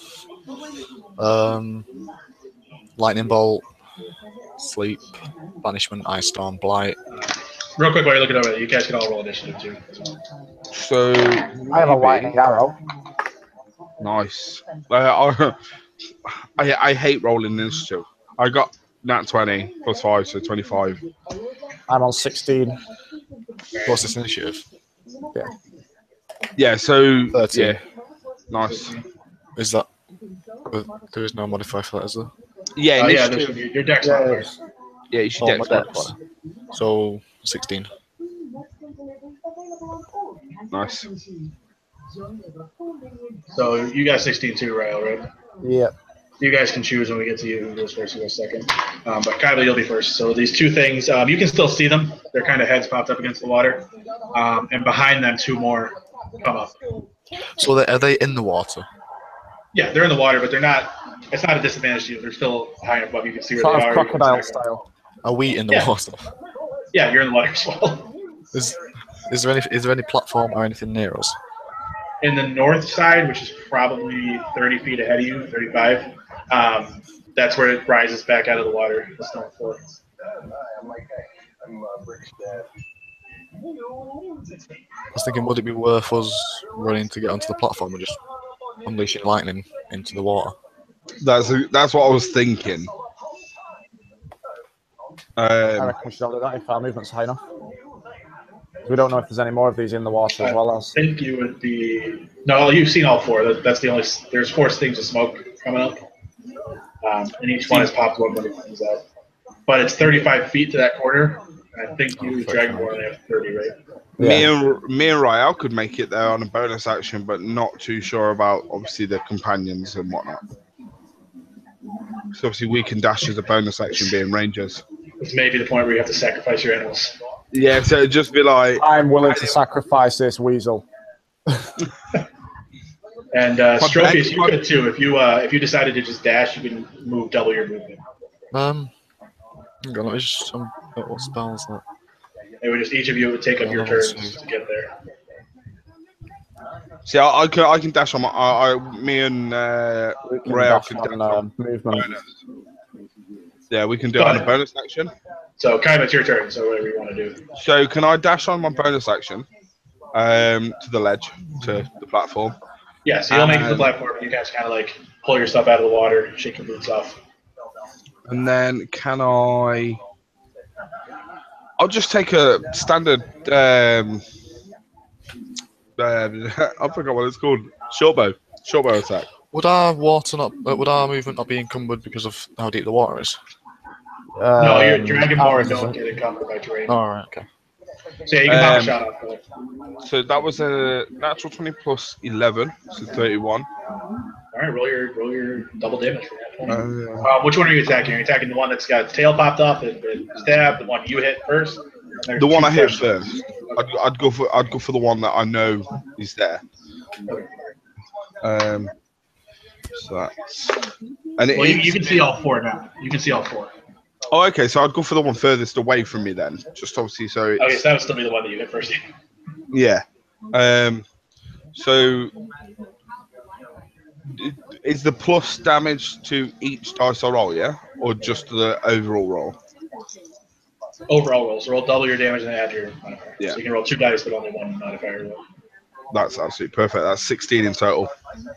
Yeah, describe how you do it. Literally just look at where it is in the water, and I just sort of pop this arrow, like pull back, and it just sort of pierces it and pins it to the bottom of the water. Okay. So what happens now is you see the steam sizzling out from where this thing kind of stuck to the ground. Rael and Strophius, you guys have to make dex saves.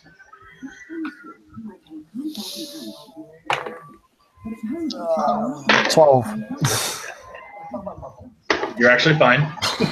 Fuck's sake. I'm still something because I got 2. Do I have to roll one for the bear? Yeah, the bear would be still be in 5 feet, so roll 1 for him too. Your weasel, I assume, just kind of sits in your shoulder, so wherever you go, Rael is. Yeah, he's on the back of the bear. The bear's shoulders at the moment. Yeah, he rolled He's wearing it like a big boller. a dex save. Yeah. Yeah. Okay, so he rolled in total a 14 because he rolled 10 plus 4. So he's fine. So Rael and the bear and the weasel kind of brace themselves. I like to say weasel hushed tones. It's not a real animal. The steam up it, you kind of hear the sizzle as it gets higher and higher, and it just explodes. And impact. And as it explodes, Strophius, sorry. What does a You bend take- look do? What? Bend look as a reaction. I believe that lets you alter a dice roll. So you may be able to use that if you want to. Can I use that? It does use 2 sorcery points, but might save myself from. I think so. You'll have to look it up too. It does. I don't have that open right now. The spell slots. I don't have it. Yeah, I'm pretty sure that's what it does because I think it's like the halfling's luck, the rogue's luck. Oh, you're muted. I saw you trying to talk there. What was it called again? Bend look. Bend luck.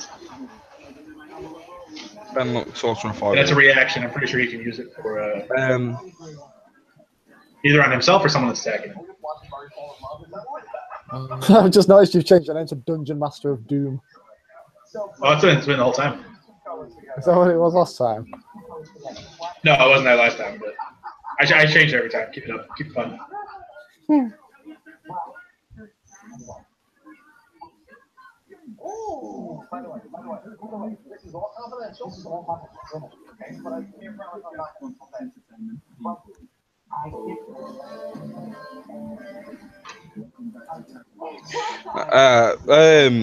Can't really. Start at 6th level, you have the ability to twist fate using the your wild magic. When another creature you can see makes an attack roll, an ability check, or saving throw, you can use your reaction to spend 2 sorcery points to roll 1d4 and apply that number as a bonus or penalty of your choice to the creature's roll. You can only do it on other creatures, not yourself. No, so can I? Was it Rael that failed the ability check as well? No, I No, passed. you're the only one who failed. Great. So you're just gonna take Thanks to you. 2 damage from this thing Okay, exploding. that's fine. I kind of didn't want to read it out. I was like, oh no. He's only just got here and he's going to take like damage. Well, I think I'm the one that's got most of the most amount of health here, actually. I've got 100. Yes. I've got No, he's got 100. 100. Yeah. What? Yeah, What's I steroids? rolled really well on my rolls. God.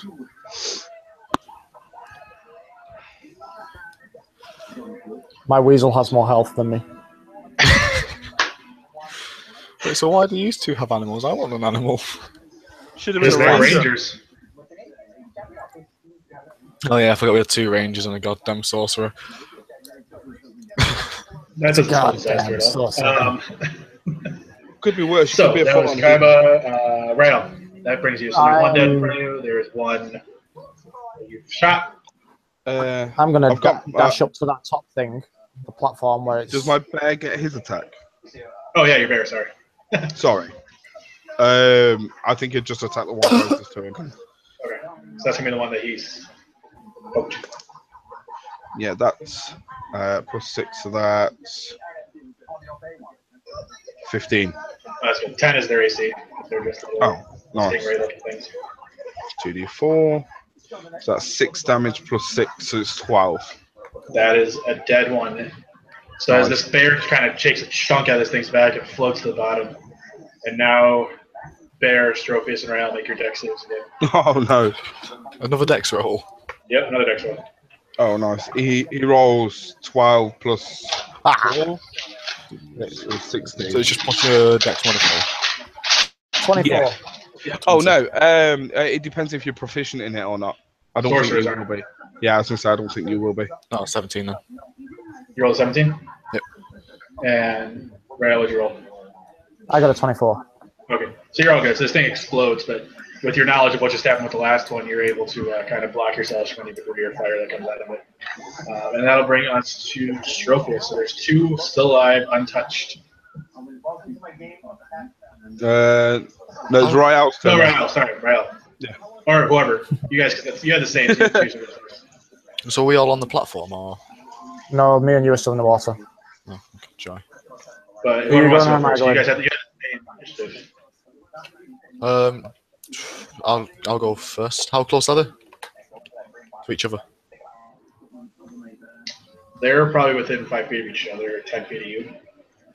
So 10 to 5 feet of each other. Yeah. I raise both my hands above my head and cast Ice Storm.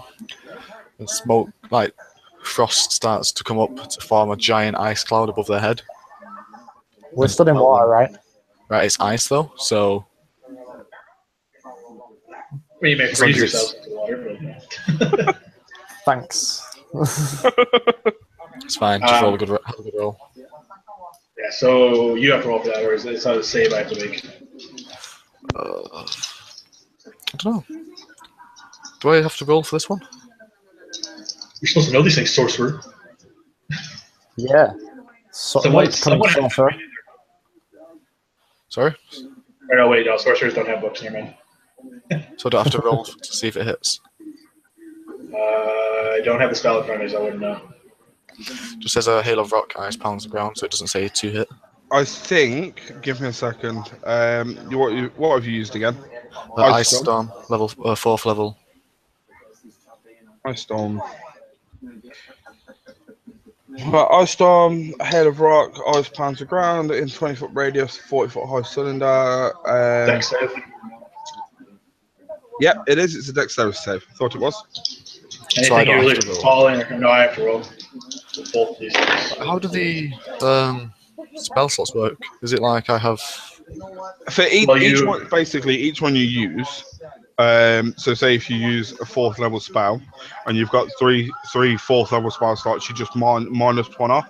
So you can only use 3 spells or 1 spell 3 times at 4th level. Because it says for that spell, it says I can use... It's a level 4 spell, but it says I can use a level 5 spell slot. Yeah. Yeah, so you can go up 1, you can go up a spell level, and you'll gain an extra D8 damage for that one.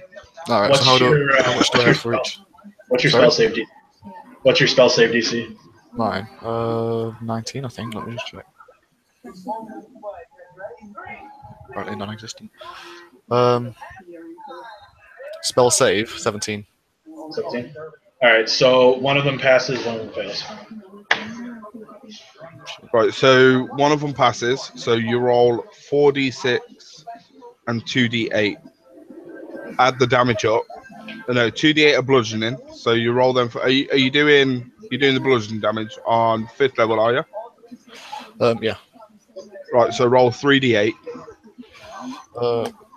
3, 7, so that's 10, so 11. Did they pass or fail the... One passed, one failed. One so passed, one one failed. Yeah, but I thought said there's 4 of them. No, we Well, you killed killed 2. Oh, did you kill 2? Sorry. So one would take 5, one would take 11. and then the other. Now you need to roll 4d6. Yeah. You 5. realise you've cast this like 20-foot circle and we're only 10 foot away. Yeah, but I've moved it behind them. Yeah, he can sculpt his spells. I also don't take damage from my own spells, if I remember right. Yeah. I think you can choose people not to take them either at your level. Yeah. 5, a 4, so 9, plus a 6 is 15, and a 4. So 19. So one would take 8 and one would take 19. So Alright, in so total, I know they take yeah. both of them. It says it takes 2d8 bludgeoning damage. Oh, sorry, 3d8 bludgeoning damage and 4d6 cold damage. Yeah. on So a failed save. one would take all of both, and one would take half of both. Oh, right, okay. So go ahead and Rael and Strophius and the bear make dex saves Okay. as you manage to have this icicle just drop through one of these things and pierce it. So why do I have to make a dex save? Because you're still. It died, so it's going to blow up, so you're still within 5 feet of it. Not Oh, funny. I spell. Alright. Dex save. 20? Good. For fuck's sake! Has anyone got any more dice they can bring to me? My god. I got a 3. I got a 6. You got a 6? What's Quick the range roll. of their explosion? Oh no, my dex saves is 9, so in that case I got a 10. I What thought did it the was bear 5. get? Alright, first. Oh, yeah, saves That different. got that 20. Okay. So, Strophius and Rael, you each take 6 fire damage. This thing explodes. This steam just goes past your face, and you just feel the burn from it.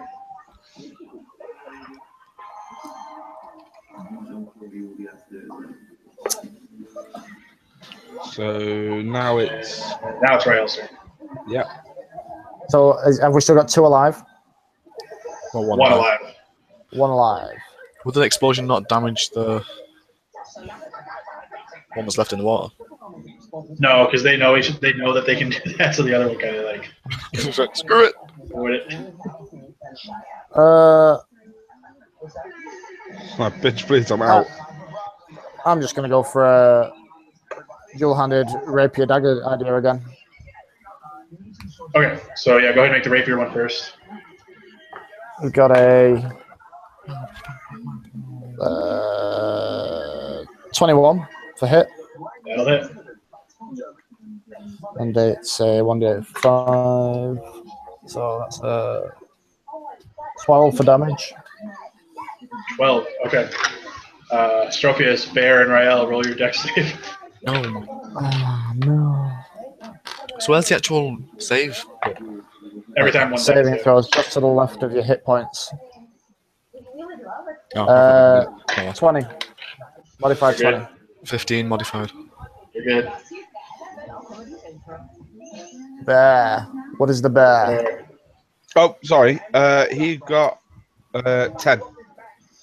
10. So the bear is going to take 5 damage, 5 exploding damage, as this singes its fur with this snap. Does Solaire take damage with it being on the bear? Yep, the weasel will take it as well. 5 damage. But at that point, all of the steam methods, is what they're called, what they were, are dead. Excellent. Cool. So we're on this platform by the door, yeah? Yeah. So the other doors, now that you've got a good vantage point, what you can see is the wall that you came in from, the south side. There are 3 doors. There's a stone one that you came through. There's an archway, and then there's another iron door, all in that wall. When you look to your left, you can see 2 doors on the east. They're both one iron and one stone. I'm fed up No, going no. through stone doors. I reckon we go for They're both iron. Sorry. Good. You must have read my mind. I was thinking, now I'm done with stone. Like, done with stone. Let's try the iron doors this time. So, but I know time restraints. I think this is a good spot to call it. I know we tried to get the 1-shot into a 2-shot, which will now be a 3-shot. I'm actually really enjoying this. This is brilliant. Like, I like this. It's fun. Yeah. So we will do that. Thank you everyone for watching. I don't think we had any viewers during the actual thing itself. Well, we had James for a few seconds while he was logging on, but he doesn't count. He just came on and started taking damage. That's it.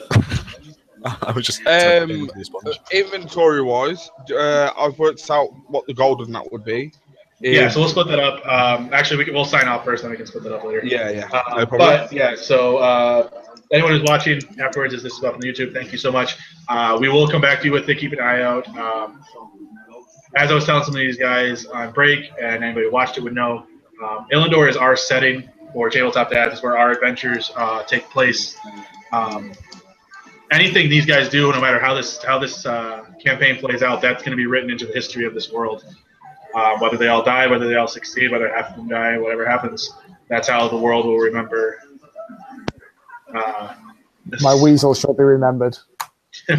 Yes, the weasel shall be remembered. So thank you everyone for tuning on, and we will see you next time.